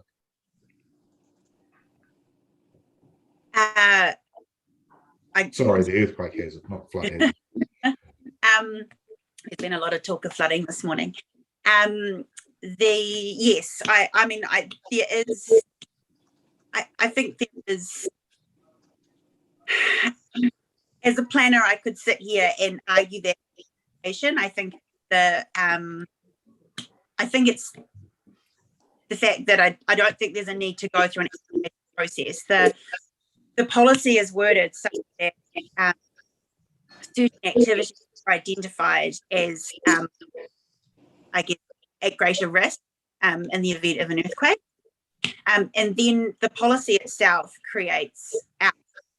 And I guess all that I have asked for is the rule or the rule requirement appropriately reflect that, rather than sending everything through a non-compliant activity process. Okay, so I don't know much about the Greendale Fault overlay other than it is, well, it's a reasonable size, I expect, in terms of and where it is, but presumably there's physical evidence that there is a problem with ground shaking, there's a problem with liquefaction, that needs to be considered on a site-specific basis. Firstly, if there's a critical piece of infrastructure that goes in, and that's in accordance with P15, but then you also look to P18, which is the other policy which would kick in that evaluation. a larger part of a reasonable part of your client's site appears to be within that. So presumably, in order to tick the boxes, to be able to get a resource consent to develop on that, it would be appropriate, would it not, that you have detailed engineering assessment of what is being proposed to see whether that flood hazard, the earthquake hazard has actually been effectively mitigated or firstly avoided? Excuse me, I certainly agree that when it comes to hazards, having the necessary information in place and ensuring that the risk is appropriately assessed and mitigated as appropriate. The report, the engineering report to my evidence confirmed that the risk is much smaller than what is shown in the Greendale fault in the planning map. The planning maps, I think, have a 320 metre wide fault overlay. And the engineering report confirmed that it's appropriate to assess and appropriately design buildings 2 metres either side of that fault with, I guess, the fault itself. So much smaller than what is shown on the planning maps. Probably had that report been available prior to evidence being, or the submission being, that would also have formed part of the submission that the Greendale fault is as I think. So I think the risk can be assessed and with the overlay and the subdivision information, but I don't think it needs to default to an underlying activity status. So you're the part of the policy ABC is satisfied. Yeah, okay. We don't have any engineering evidence in front of us, and certainly this hearing, in relation to the extent of what the fault overlay actually does, and whether it's too big or whether it's too stringent or so forth. But the basis of your evidence is that the activity status applying to developing that land within the earthquake hazard overlay is wrong, and it should be more permissive than it is. When is there not a degree of needing to take a precautionary approach when it comes to natural hazards, which would apply here?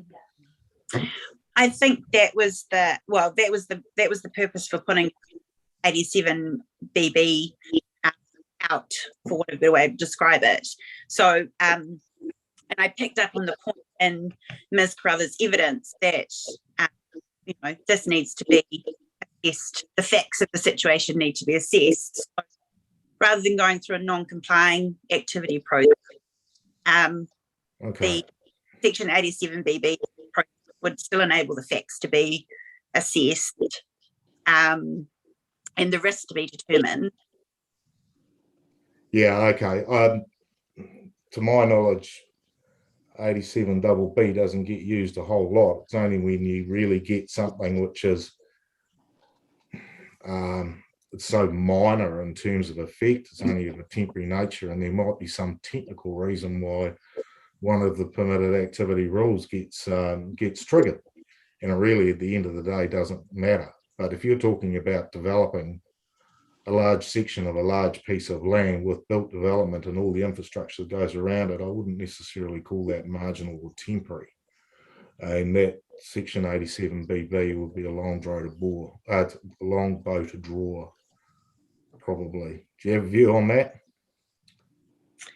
Well, I guess it just comes back to the critical nature of the infrastructure site. I think that if it was, the infrastructure site will only serve this site. So again, I think it's marginal in that it's infrastructure in name only, but it's not. There's no risk Yeah, but it also wouldn't fall into the category of important infrastructure or critical infrastructure, wouldn't it? It's infrastructure required to service the development, as opposed to anything which is wider public benefit. But land transport infrastructure, I think, would capture it. Okay. All right. Thank you, Commissioner. Chair, I've got nothing more. All right, thanks very much. Thanks, Ms. Tate, and thanks for appending the report that you did. I noticed there was a sort of caveat on that report that the author didn't do a site visit, it was a desk study. So I think we'll certainly bear that in mind when we come to consider the issue. But thanks very much for coming in this morning and for clarifying and answering the questions that we did have. Thank you very much. Thank you. Thank you. Now, the next submitter on my list is Trust Power.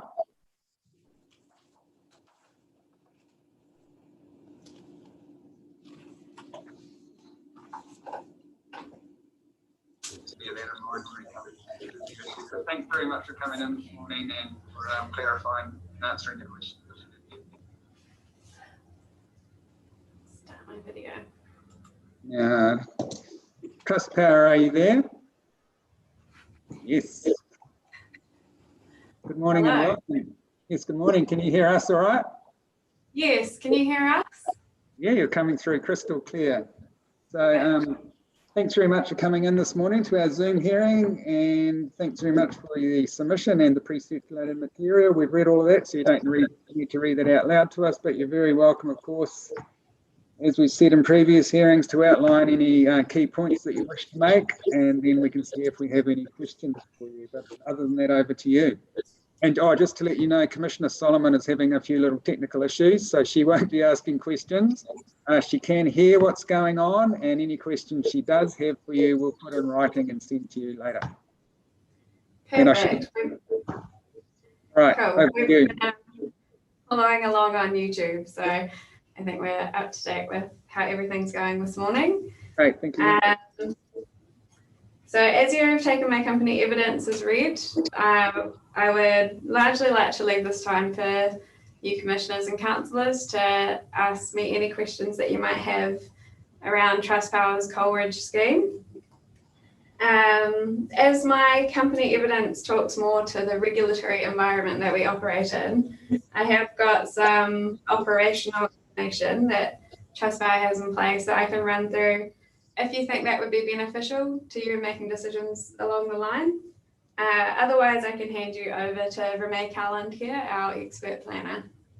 So I'll leave that up to you to decide. All right, we'll just see if we have any questions in particular for you. Commissioner Hesson, any questions before we hear from the planner? No, I'm fine, thank you. All right, Commissioner Daish, any questions from Trustpower Witness before we hear from the expert planner?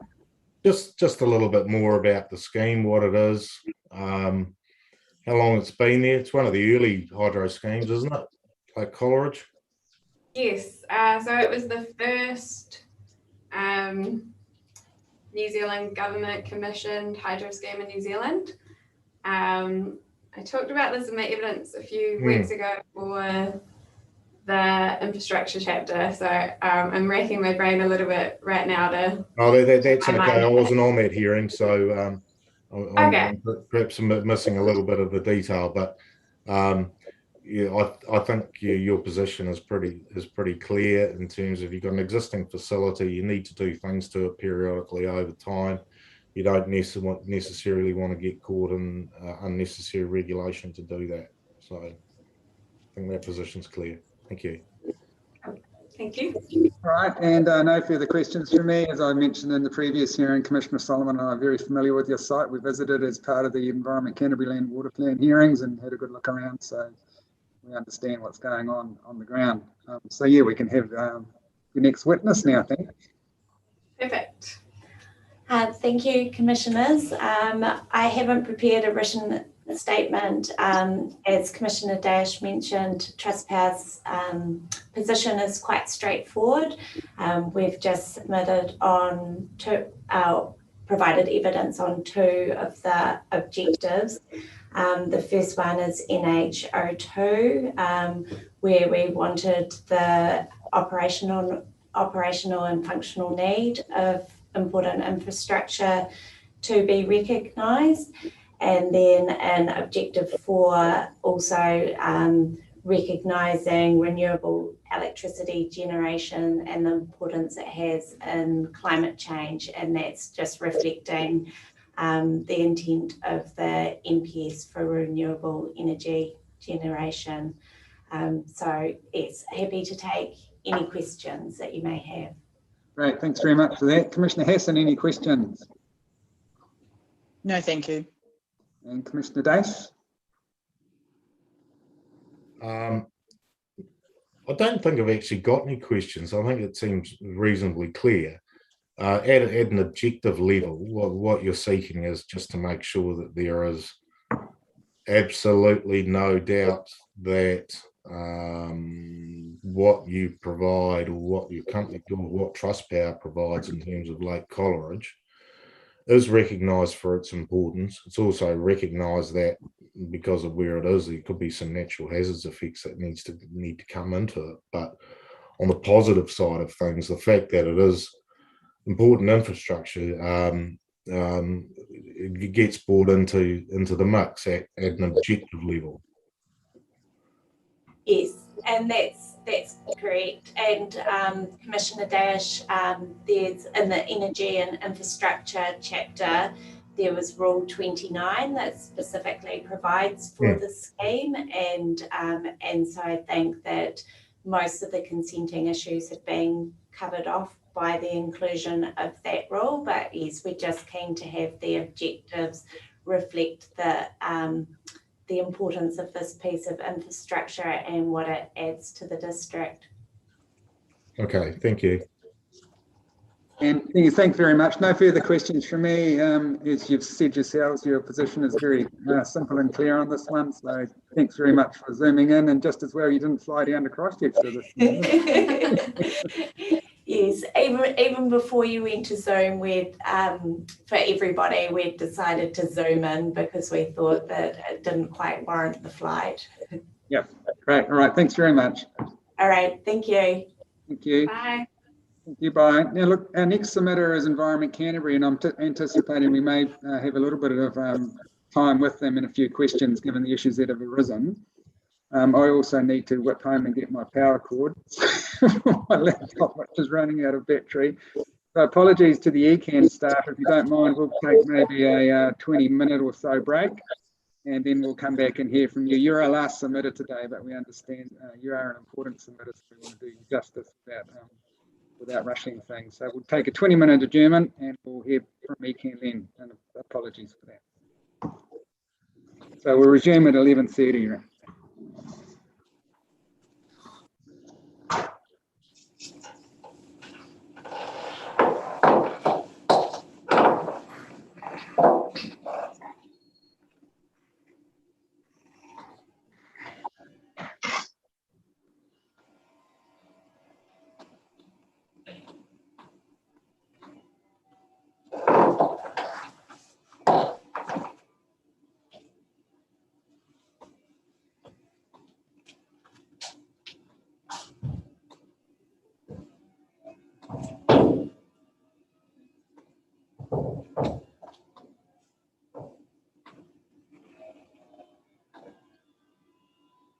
Nice work. Are we offline?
Yeah.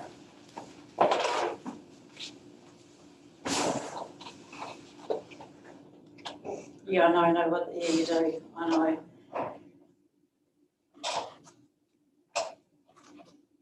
Yep, okay. Sounds, yep, okay, cheers. Bye-bye.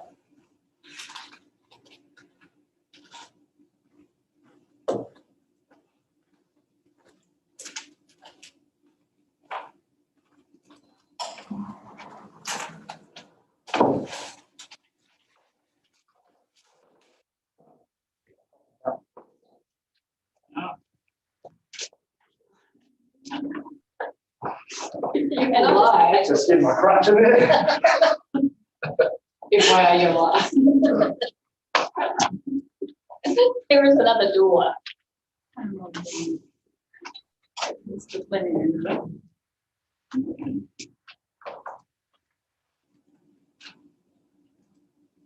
It's different.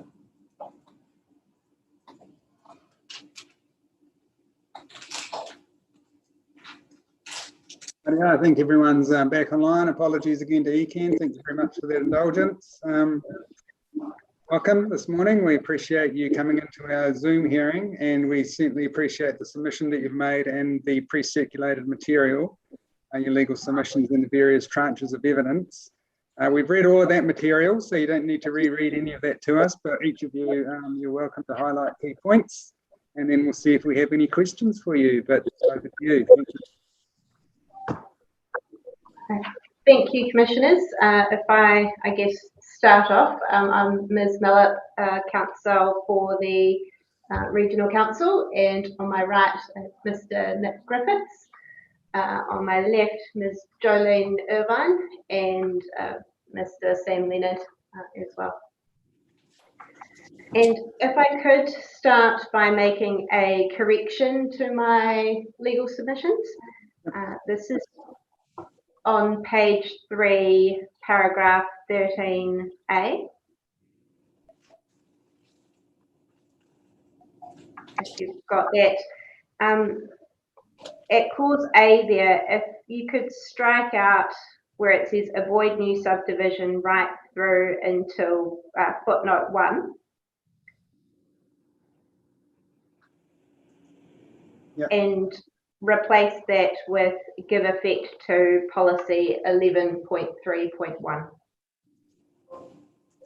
So that sentence should read, give effect to policy 11.3.1 and identify high hazard areas through provision. Right, thank you. And just by way of summary in terms of what ECAN has been seeking through this process. So the Council has identified some limitations and challenges of directly mapping the Plains flood management overlay from the raw modelled results. And as an alternative, the Council has proposed an amended polygon overlay, and Mr. Griffiths has provided that in his evidence. In addition to that, he's also provided commentary on some costs and benefits of having a district-wide overlay as well as an option. But in terms of what the Council's seeking, it is that overlay or district-wide approach that acts as a trigger for a site-specific assessment. And to accompany this, the Council has sought the inclusion of the flood assessment certificate to provide further certainty in terms of that permitted activity rule. And that certificate would confirm whether a site was included or was in a high hazard area, and if not, it would specify the required minimum fixable level. And the Council has provided some proposed wording for that provision in its submission. It's also suggested that an advice note be included that would refer plan users to Canterbury maps. Now, those maps wouldn't be incorporated by reference into the district plan, they would be providing guidance only rather than having any statutory weight, and you addressed that with Ms. Semple this morning. And another remaining issue for the council is in relation to the natural hazard mitigation works and defence against water, where the council has sought changes to the NHR5 to ensure that all of the council's maintenance and operational works are captured by those rules. So that's a summary of the outstanding issues for the council.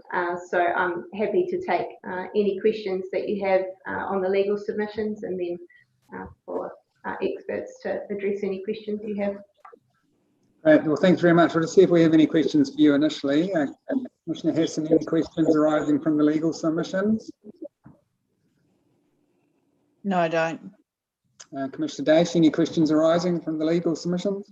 No, the questions are, I don't mind legal counsel chipping in when others respond if there is a particularly pertinent point, but I think most of the questions are with the witnesses. Thank you. Right, thank you. And just in case you haven't caught up, ECAN folk, Commissioner Solomon's having a minor technical glitch, so any questions she may have had for you, we'll put in writing and send through to you afterwards to be answered. I don't have any specific questions arising from the legal submissions, but I do take the point and understand the point you're making about the defence against water definition.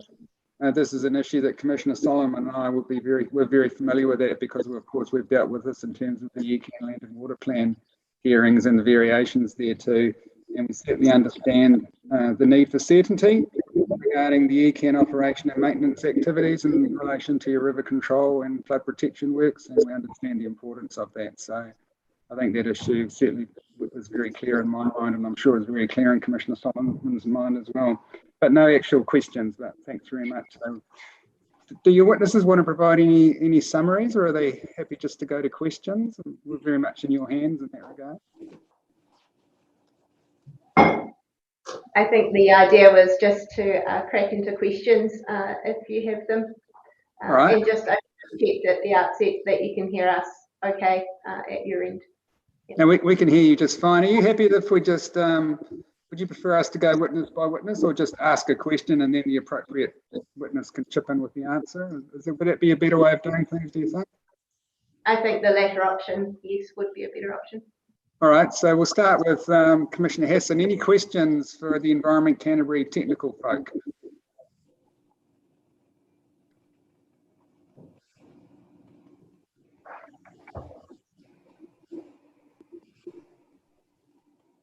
Just with regards to the flood overlay, we've had quite a few submissions, and a question that has come up about whether it should actually be broken down on a catchment basis for providing certainty versus a generalisation of the actual flood overlay.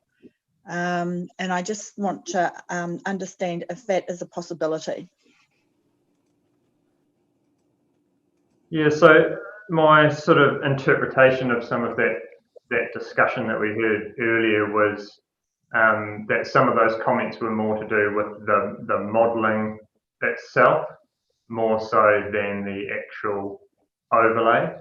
I guess the approach that we're proposing with having a broad, generic sort of overlay would enable any future modelling work that was done on a catchment by catchment basis to be incorporated into the decision-making process. So, for example, if a new dwelling was proposed today, we would be looking at the existing modelling, but if, say, several years down the track, either more advanced district-wide modelling or more site or catchment-specific modelling had been done, we would be able to incorporate any of that information into the flood assessment process and use it in determining whether we assess a site to be high hazard or not, and if not, to help determine a floor height that would meet the PA standard.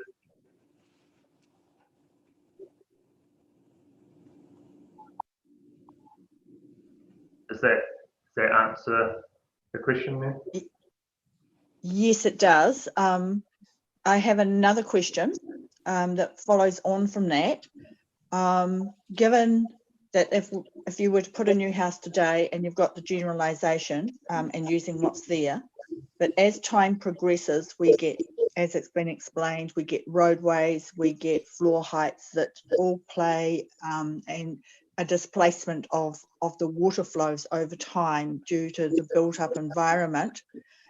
How would you see where a house built today is flooded as an existing house, maybe 10 years or 20 years down the track due to the adjustments that have to be made to the built environment? How do they gain some protection or understanding on a property limb with regards to, you know, where their house sits, say, 10 years later? Right, so if I understand correctly, you're talking about a scenario where somebody's building a house today and we recommend a suitable floor height based on current flooding knowledge and also on current environmental conditions and topography of the land, and in the future that changes with new roading or drainage or just other land use change that impacts on that flood hazard. How do we protect that person's house? Is that exactly? That's yeah. So I guess that really comes back to the earthworks provisions that have been were part of this proposed chapter, but I understand now recommended being moved to the earthworks chapter. But the intent of those rules is to make sure that when people are building a new road or a new subdivision or doing any sort of earthworks, that they are not exacerbating the effects of flooding on other properties. So that would be the general mechanism for protecting those existing properties. Also under the Building Act, a matter for consideration when the Building Consent Authority is deciding whether to grant consent for a new building or not, is to consider the impact that building may have on exacerbating flooding on other sites. So there's a couple of mechanisms there to try and prevent that issue from arising.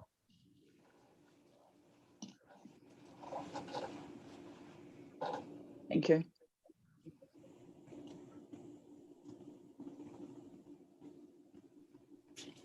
Any further questions, Commissioner Hassan?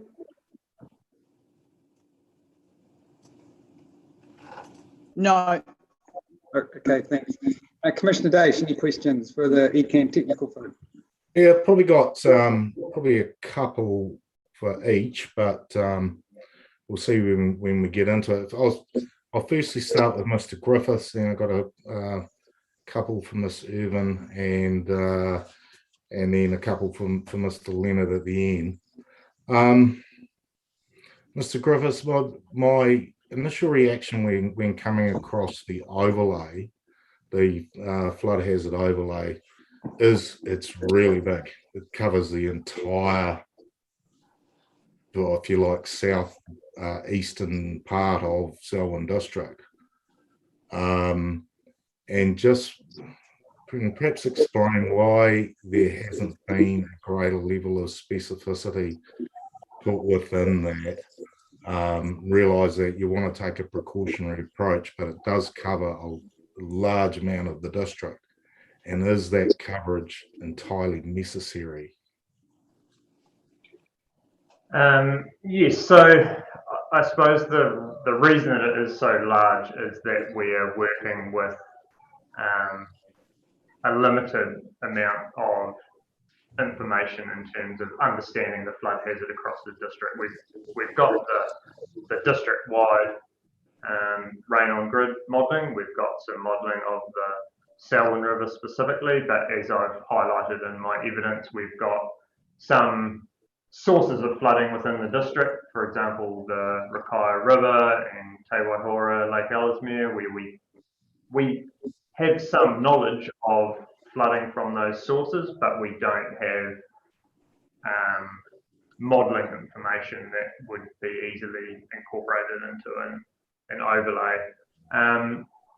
So there's the sort of issues around not all sources of flooding having been addressed. There's also the issue that the sources of flooding that have been addressed have been done so on a relatively coarse scale, as some of the other submitters have discussed this morning. So in the ideal world, we would have very, very detailed modelling available for the whole district, and that would be akin to the situation in the city part of Christchurch City, where they've spent very significant amount of money on very detailed modelling to the point that they can quite confidently define which areas are going to flood and which are not, purely based off that modelling. So we're just not at that point yet in the Selwyn district, and we may never get to that point. And I guess even if we were at that point, consideration would still need to be given for future changes in our understanding, be it just more advanced knowledge on some of the things, again, that have been discussed this morning, like design storms or infiltration rates, but then also we'd still need some degree of flexibility to deal with the physical changes in the topography of the land within the district. So the extent of the overlay could be refined further, but if we were dealing with a district where we had a lot of, say, confined valleys, it would be more feasible to sort of differentiate the areas that may flood from those that may not. But when we're dealing with a very large area of relatively flat land where the water spreads out, and as I'm sure you will have seen from the model results, when you look at it at a broad scale, you say, well, the entire plains are subject to flooding, and it's not until you're looking at quite a fine scale that you can then differentiate the parts of properties that may flood from the parts that may not. And so there are other options in that you could say buffer the model extent or something like that to try and pick up an overlay, but it does become quite a fraught sort of process. And I guess the approach that we're suggesting is having that broad overlay. Yes, it brings in some additional requirements for people wishing to develop in those areas, but I think if that can be dealt with via a relatively low cost and permissive pathway, then some of those concerns, while they're still there, are remedied to a point. Yeah. Okay. Just a follow-up question on your very last point about a permissive pathway. So in practice, you've got a piece of land. It's anywhere in the, if you like, the southeastern part of the district. You need to, and you're wanting to build a house. So you need to be able to get sufficient information off the model to determine, firstly, whether there is a hazard on that particular land at that very fine-grained detail. And that needs to have a certain amount of skills and experience and knowledge in behind being able to make that assessment. Now, how easy is that to do for somebody who is potentially wanting to build a house where there is no site-specific assessment being carried out on a 100-lot subdivision-wide basis? How easy is that to do? So, can I firstly sort of address like a single house example? So the current approach under the current district plan is that we've got an overlay, and if you're wanting to build within that overlay, you need to demonstrate you meet a permitted activity standard. So the way that currently works is the vast majority of people in that situation would come to Environment Canterbury. They pay us $150 plus GST. We use whatever flooding information we have available to us that is relevant to that site, and that's generally some modelling if we've got it, photographs of historic flooding, recorded flood levels. We look at all of that information, look at some of the factors that Mr. Potts highlighted in his evidence as to, is there anything that has been sort of dumbed down by the modelling or other changes that have happened since the modelling was done, LiDAR errors, all of that kind of stuff. Use all of that information, apply a bit of judgment, and then make an assessment of, is the site high hazard or not, and if it isn't, recommend a floor level to the best of our ability that we think will meet that floor level standard. So that site-specific assessment would then be taken to Selwyn District Council, and that if we've recommended, for example, a floor level of 600 millimetres above ground, that would become a condition of that building consent, and the applicant would forge ahead so long as they were happy to build to that standard. If they thought, no, ECAN are being overly conservative, I want a second opinion, they could do that. They may want to argue, for example, that the freeboard requirements were too high, and in which case they could go through a consent process to argue that out.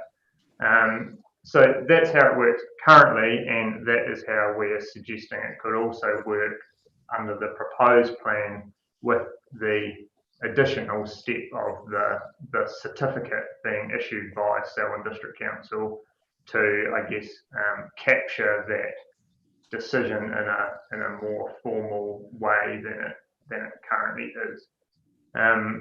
So with a large, say, 100 lot subdivision, the process by our assessment of the flood hazard, we could make a determination as to whether we think any of the site is high hazard or not, and provide an overview of flood levels across that development block. But where it gets a little bit more tricky with a subdivision compared to a single dwelling is that if it's for, typical density residential use, we've got all of the earthwork, we're generally stripping all the topsoil, recontouring the whole site, putting in a road network, putting in a stormwater network. So it becomes a little bit trickier to provide sites, specific levels for each of those lots, because we know that the landform and therefore the flooding is going to change through that development process. So we would be able to provide what we think the sort of inflows to that subdivision might be, and basically then hand that over to the design engineers, as you discussed with Mr. Crozier, and that would just sort of get wrapped up into that detailed subdivision design process is how I'd see that working. Okay, so we're looking at potentially permitted activity conditions subject to compliance and for certification. Now, in terms of being able to get to the level to get to that certification, the inputs presumably are the model, the inputs are the design that is being proposed to deal with flood hazards, stormwater management, those sorts of things. So does ECAN, for the $172.50, I think it was, do they actually critique the design? And that's the first thing. And then if there is a problem and the activity is otherwise permitted, what is the measure of intervention? Does somebody at Selwyn District Council need to make a determination if there is a dispute between Environment Canterbury's refusal or otherwise to give a certificate and what the applicant considers, what happens in that case? Yeah, so I guess in any case, it would always be Selwyn District Council's decision as to whether they issue a certificate and what that certificate says. So it would really be on the Selwyn District Council staff to satisfy themselves that whatever is being proposed will meet those permitted activity standards. And like I say, in the case of a single house, that is probably just a flood assessment from us, and it's pretty clear cut. For a big subdivision, I would anticipate that Selwyn District would want some more detailed information, like presuming there is a flood hazard at the site, and that they are doing earthworks and new roading and stormwater infrastructure, that they'd want something from the applicant to demonstrate that, okay, we've got this water that is coming into the site from upplane, we've got stormwater that we're generating on site ourselves from roofs and roads and paving. Here's a design that is going to address all of those things, and we've now demonstrated to the council's satisfaction that either none of those lots are subject to flooding at all and houses can be built just as they normally would, or there may be a proposal from the developer that, for example, 90 of the 100 lots, yep, you can build on those just as you normally would, no drama.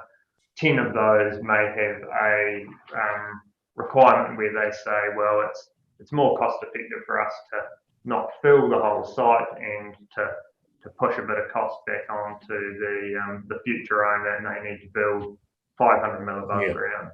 And that could be, I would anticipate that could be dealt with either one certificate that covered the whole subdivision if the requirements were the same across the whole subdivision, or individual certificates for each lot that make it clear to prospective buyers and the developer exactly what those requirements are. I see it in some ways similar to a lot of developers will provide a detailed geotech report for each individual lot, so that it gives their prospective buyers additional confidence as to what sort of foundation design they're going to require if they purchase and build on that lot.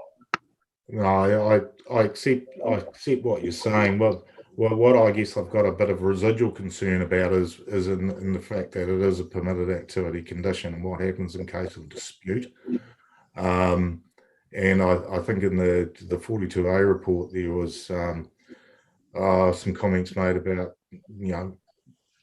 presumably at building consent stage, the uncomfortableness of a planner or a building inspector being able to make a determination on matters of dispute when it is a permitted activity. What I think what you're saying is all good, and I don't think the 100-lot subdivision is going to be so much of a problem because of the scale of what they've got to manage in terms of the earthworks required, the management of stormwater, and so forth. I'm perhaps more concerned about the lesser scale activities and the process and, if you like, the additional consenting burden that there is put to prove something, and then with the certification being with the council officer. So I don't know whether you've got any additional comments on that before I move on. Just that I think the certification process would probably provide greater certainty to both the person who was building. For example, I'm building a house.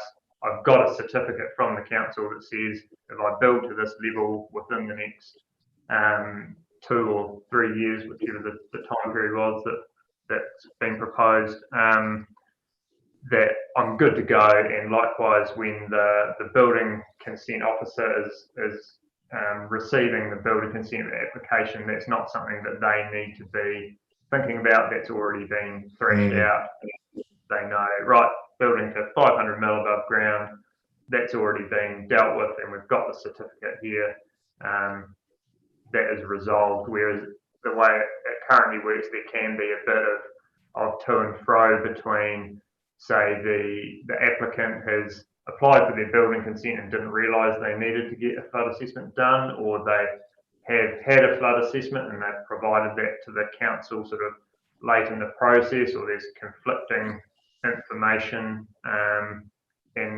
or maybe a consent notice on the title that's been based on sort of historic flood advice, and it can become a little bit unclear as to what people are expected to do. So I guess we see that this process would help to clarify that to all parties, really. Okay. Final question will be in relation to the model and the fairly significant events. We as commissioners were all in Christchurch on the Monday of, I think it was May, wasn't it? May or June, when the big event actually happened. So we know that the amount of rain and so forth. But is there any learnings from a modelling perspective out of that event which can lead to a better, more accurate, more user-friendly model with a bit more certainty? Yes, so I guess any observed large flood events are useful, and we've done a bit of work to try and sort of capture as much information as we could during those events.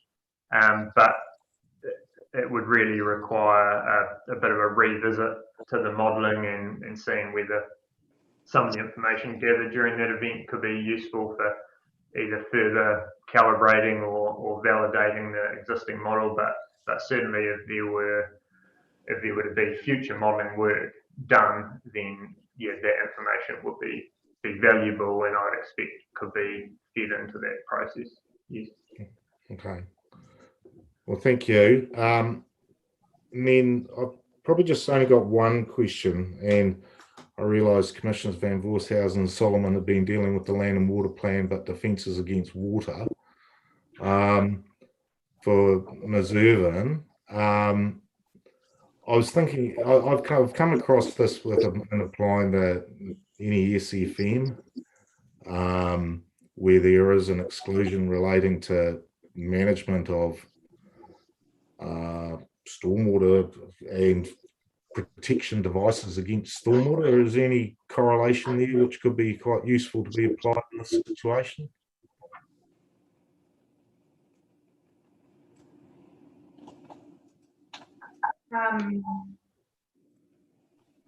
Is the question relating, so the NESFM has a particular definition? Yeah, well, the NESFM has some exclusions around certain things that you can do, particularly when it comes to wetlands and waterways.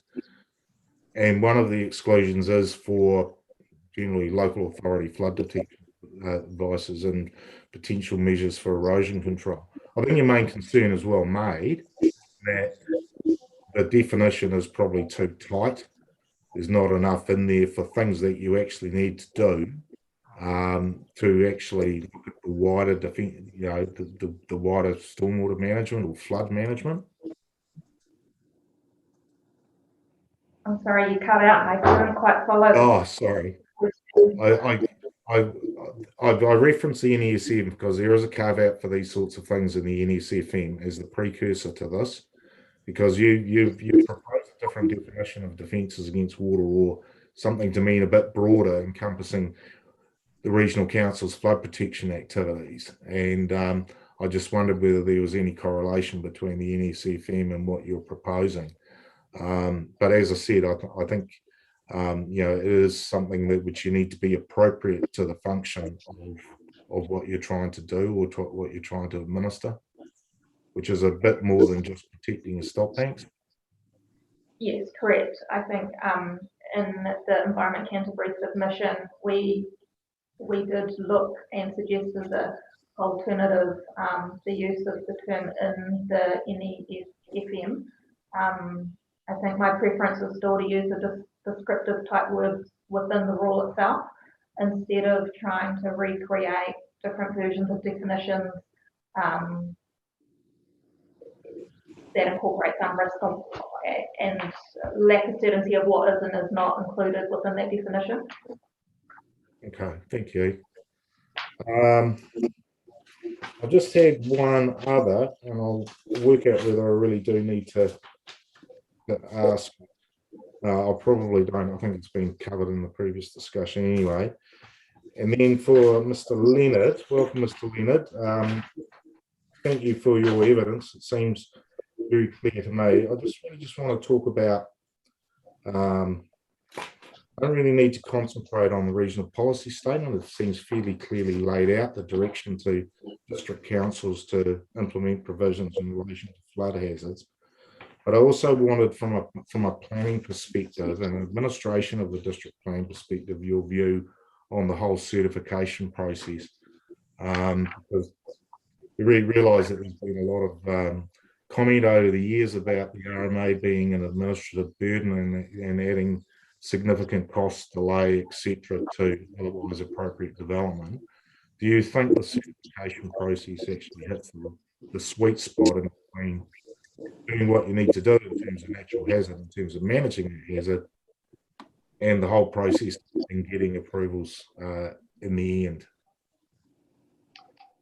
Yeah, that's a really good question, and I don't think I could actually summarize it much better, and that is essentially what we were trying to provide in our submission, was that we were trying to find that sweet spot. So I acknowledge that there isn't a right way or a wrong way of giving effect to the regional policy statement, but we have been trying to wrap our heads around how do you manage the uncertainty with natural hazards, and also, as you've mentioned, the burden through the resource consenting process where the natural hazard might be either not there or mitigated. And I think, in my opinion, the potential extra cost associated with a certificate, even where there might not be a flood hazard, that is probably a small cost in the context of developing either a standalone house or a subdivision. And I think Mr. Crozier made some comments around when they're doing their developments, the hazard management and assessment of those the assessment of those natural hazards is a big part of their planning and development stage. And I think that the certification process will bring that information into the district plan in a certain and clear way that can be replicated on a case-by-case basis. And I think the potentially small cost outweighs the potentially large consequence of potential inappropriate development in, for example, an area of high hazard that the modelling didn't identify, but that the flood assessment certificate would or should identify. Okay. That's fairly clear, and I think you're in reasonable alignment with the Section 42A officer on a number of matters anyway. And you would have heard my questioning about to a number of people this morning about about the efficiency and effectiveness of the provisions and the uncertainty and so forth. Obviously, the more certainty, the more straightforward it is. But on the outside of the plan material, does the regional council, or indeed any of the district councils, considering you've got the similar sorts of provisions in Christchurch being proposed, which have been accepted, is there any sort of layman's guidance to how you actually get through the rigmarole of doing something which can be incredibly complex and require specific engineering assessment? Excuse me. That is a good question. I might throw to Nick to see if he has some comments on that. If it's better that Mr. Griffiths answer it, that's fine with me. I will just comment that the proposal in the Environment Canterbury submission was based on the provisions in the Christchurch City District Plan, and that that does seem to be an efficient way of navigating the natural hazards, particularly the flooding issue. And in relation to maps outside of the plan, and I think the evidence that Kāinga Ora provided and that you questioned them on earlier this morning, I think they are on the same page as Environment Canterbury with respect to the natural hazard information sitting outside of the plan.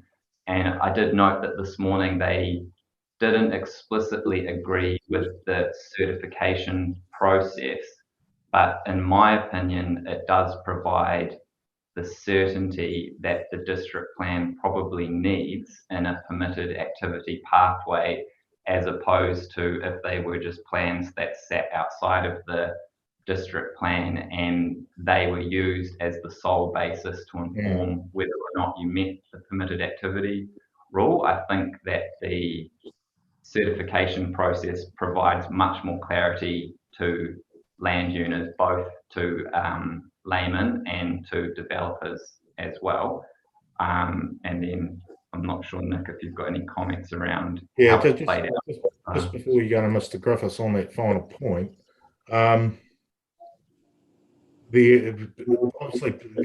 there's certain boundaries around permitted activity conditions. They have to be very certain. You actually know what you're getting into. And certification can be used and is sometimes used for, say, compliance with noise. You've got to have an acoustic consultant who recognised in doing this that it's going to achieve a level of whatever dBA. But this I don't see as being quite as straightforward here, in that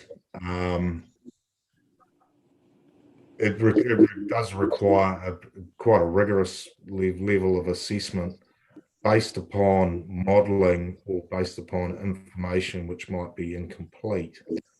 So, you know, getting a certification that the jib's going to be thick enough to achieve a noisy attenuation standard could be as simple as a producer statement. But what is potentially being required under the certification process is a lot more than that. Is that fair, what I just said? I think some of what you have said is very fair. In relation to the certification process, the only extra thing that I would highlight is that the certification process is just for floor level mitigation. So, for example, if you did want to develop in an area that was subject to natural hazards, you might actually prefer a floating house or a floodable basement or flood retardant materials, and that's not provided for through the permitted activity pathway, but you could still pursue that in a resource consent process. So I think that some of that certainty, I should say the uncertainty is removed when we're only using the certification process to establish an appropriate floor level, which I think is quite a constrained mitigation tool, as opposed to the very broad suite of mitigation that might still be available. And you were going to make a comment, Mr. Griffiths? I'd just add to that, I suppose, that the cost really sits in the site-specific flood hazard assessment, and I can't really see a scenario where that would not be required, and unless we had really accurate, detailed modelling where we could literally just click on the map, go, cool, that's my flood level, and that's all I need to do, and which is basically the situation in Christchurch City. And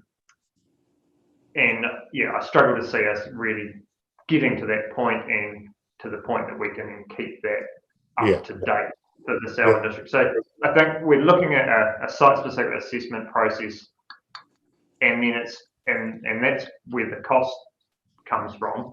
And then the certificate is just really a question of documenting those findings of the site-specific assessment or not. And I don't anticipate that there would need to be any cost associated with the issuing of the certificate, because it's a decision that Selwyn District Council are having to make at some point in the process regardless, and it's just a different way of documenting it. Okay, thank you. You've probably heard enough from me. So, Sorry, before you go, Commissioner, if I could just add to that discussion, just in terms of the provision that the Regional Council is putting forward and whether that meets the requirements of a permitted activity rule.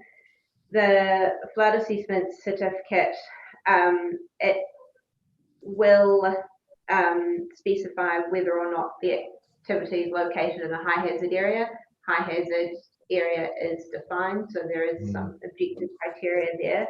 And then in terms of the floor level, so the floor level is 300 mils above the 200-year ARI flood level. So there's not really the discretion around what the appropriate floor level is.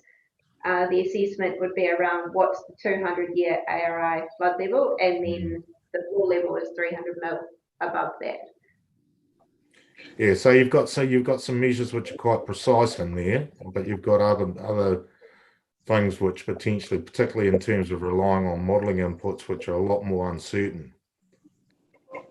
And with the case law on this issue, it does recognise that some evaluation is allowed for a permitted activity.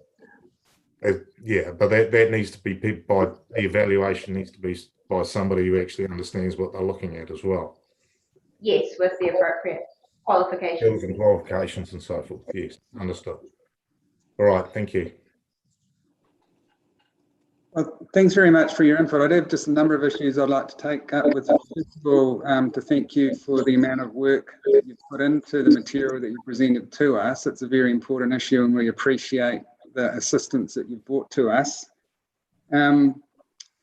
So just the relief you're seeking now in terms of the flood hazard overlay, which Commissioner Daesh discussed with you, being a broad and quite widespread overlay, and I understand the reasons for that. That's clearly set out in your evidence.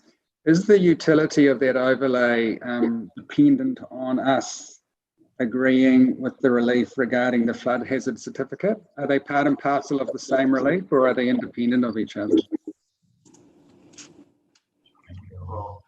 In short, no, they're not dependent on each other. The overlay approach is used to address the limitations of directly mapping the raw modelling results, whereas the certification approach, irrespective of the decision that you may come to on that point, is how we think or in my opinion, how the permitted activity rule framework could be more certain, clear and robust. Right. So you could see a scenario whereby we could accept the flood hazard overlay, but just still stick with the existing provisions relating to the flood hazard and the floor level.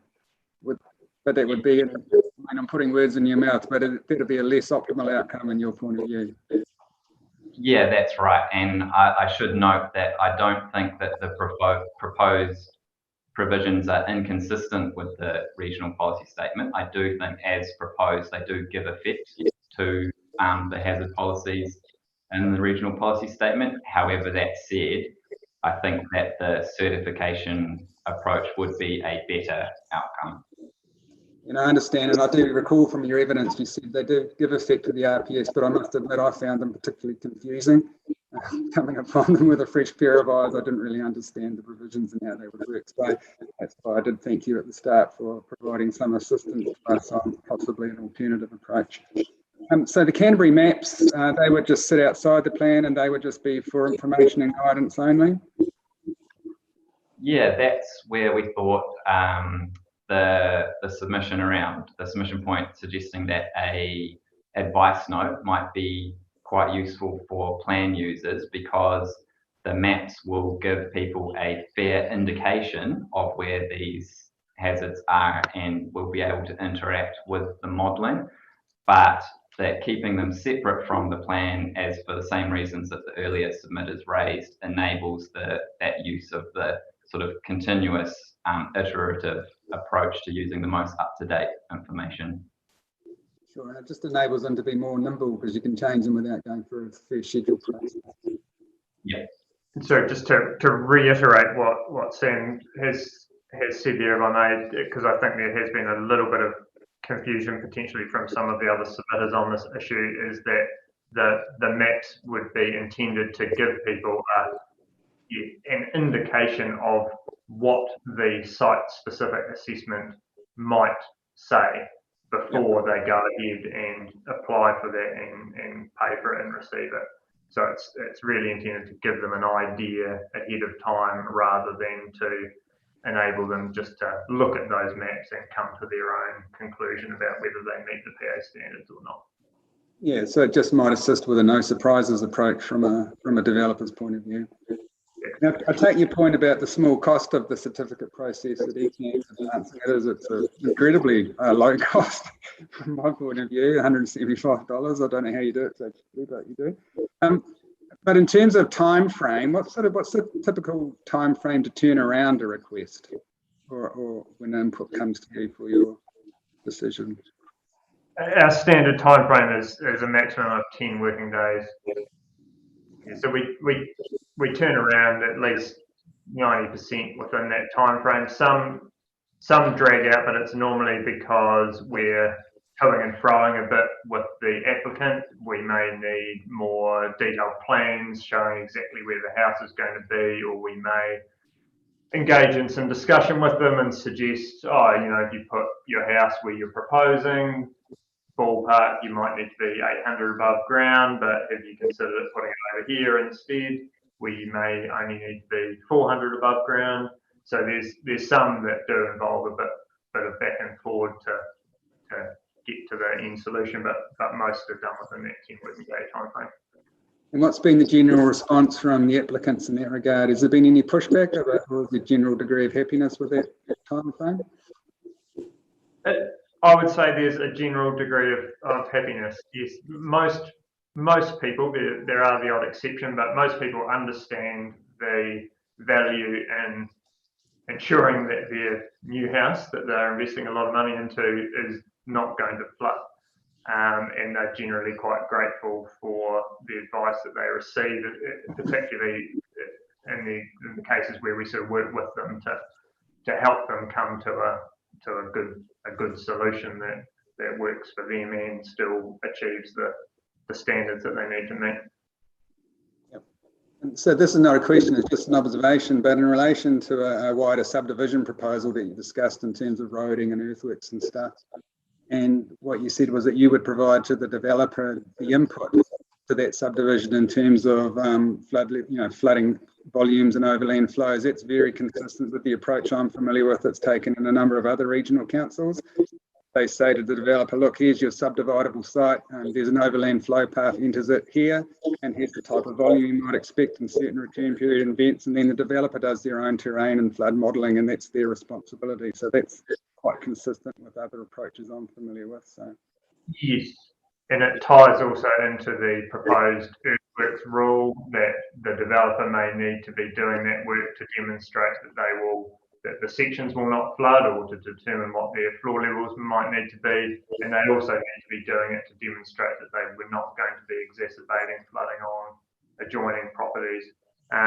So as far as providing that information on likely inflows, we would do that to the best of our ability. There are some cases, it's just worth noting, where the modelling that we have, there may have been several other developments that have occurred up plane in between times, and we go, well, our modelling shows this is what's going into your development, but we know that has probably been increased or reduced by a new road that's been put in above you or a new development that's been put in above you. So there will be cases where a little bit of extra work is required on the developer's part to gain a proper representative understanding of what those likely inflows are going to be. But in those cases, we can at least help them to identify where the modelling is suitable to determine the inflows, or where it isn't, and where they do need to delve a little bit deeper.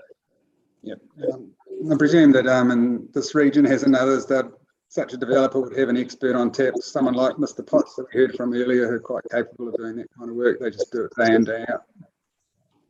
Yes, and I think it would also help to encourage that sort of work to be done early in the process, if this is clearly documented in the district plan, where in many parts of the district it isn't under the current plan, and some of these issues can rear their heads further through the process than would be optimal, and people are sort of left partway through developments, then trying to address the flooding issues. So I think, bringing it to the forefront will be helpful from the developer's point of view as well.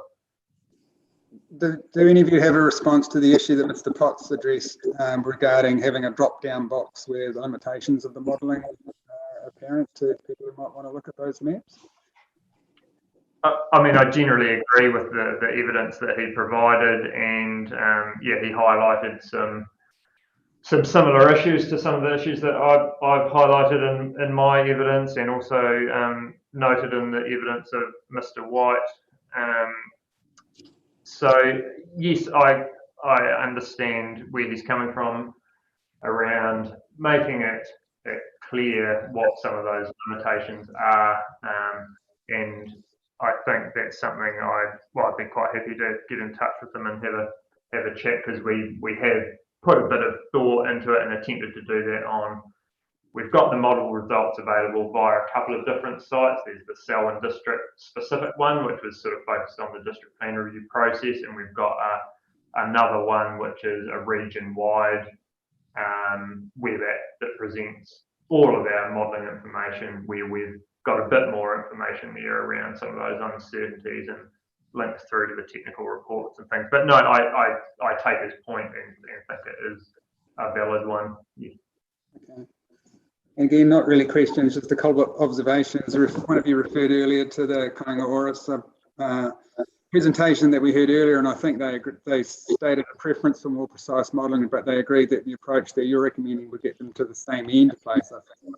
So I think that's the take-home message from them.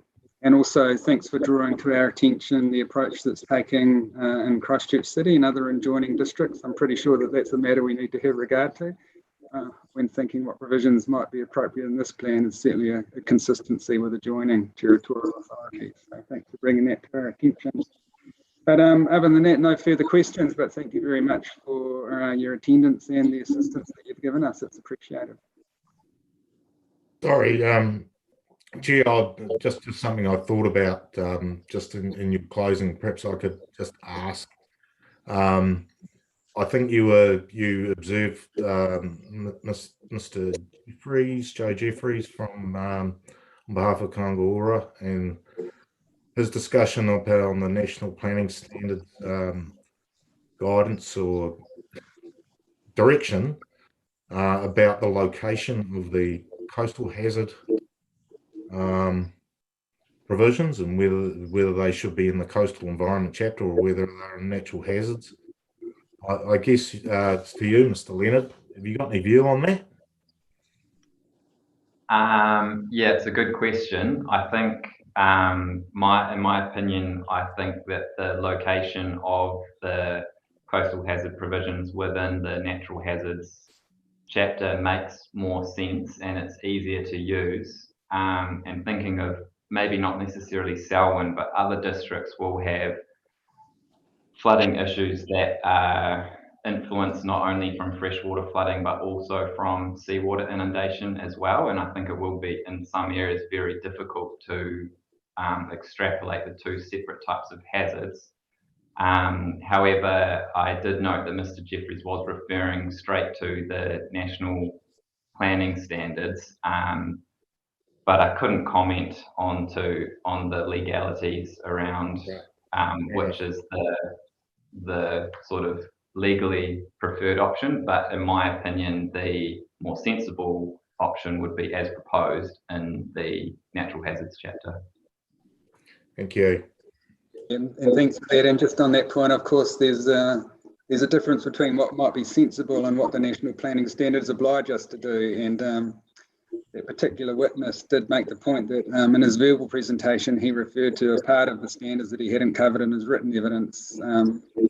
And a quick reading of the section he did refer to does seem to provide a more of a compulsory outcome than the ones he had in his evidence. But I'm sure that's something we're going to hear from in reply, both from a planning and legal perspective, because if the planning standards say do ABC, we need to do ABC regardless of whether we think it's sensible.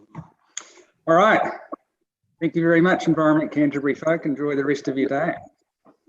Thank you, Mr. Chair. Sorry, would I be able to make one further comment with respect to the overlays, please? Absolutely. Yep. Anything you can do to assist is welcome. So go ahead. Thank you. So I just wanted to make sure that some of the discussion I had in my evidence regarding so we provided the amended overlay, which covers a large chunk of the district, largely the plains. But I did note that overlay does not necessarily capture all areas of the district that may be subject to flooding, and I guess the most robust approach would be to have the overlay cover the entire district, or to simply not have an overlay and have the rules be triggered district-wide.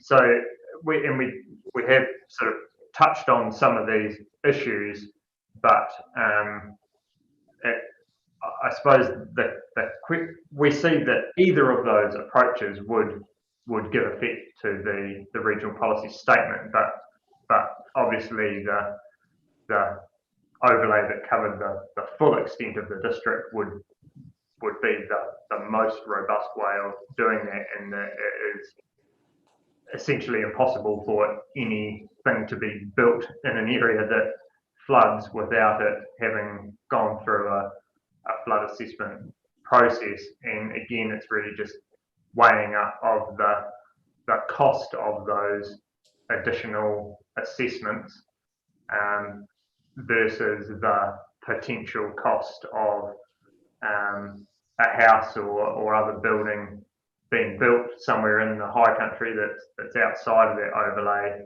in an area that actually floods and it not being picked up. So I just wanted to be clear that by providing the amended overlay, we weren't necessarily suggesting that was the only or perfect solution. Yeah, no, certainly understand that point that you've just expressed verbally, and that was set out in your evidence as well. So what I'm anticipating is that we'll hear from the council officers in reply on that point. And in that regard, I'd certainly welcome you working cooperatively with the district council officers. Their role is now to bring us what we call a reply report, where they contemplate on things they've heard and recommend to us any further amendments in light of the evidence presented. And if you can if you can sit down in a room with them and come to a mutually agreed solution, that's wonderful. So if there's a willingness to do that, that would be appreciated as well. Yeah, I can just quickly comment. So sort of on behalf of Environment Canterbury, we're happy to help in any further capacity, however that may be, if it's in person or online or questions in writing, we'll be happy to respond in any way. And there is actually one small question that I think I could help clarify in relation to the questions that the panel put to the council officers. It was in relation to RPS policy 11.3.1 and how the clauses interact in terms of enabling mitigation for Greater Christchurch councils. And I just wanted to clarify that my interpretation, I think, would be similar to yours, Mr. Chair, where the exemption is a standalone exemption for mitigation in Greater Christchurch. You don't have to meet clauses 1, 2, 3, 4, and 6, you can go straight to 6 as in avoid or mitigate. So I just thought that was quickly worth clarifying. Thanks very much for that. And so I imagine again, if the officers want to discuss that with you further in terms of them framing up something in reply, I'm sure that may occur. Yep, absolutely. All right, thank you. Thank you. Thank you. Thanks very much. So now just back to the District Council staff. Can you turn off the YouTube thing now?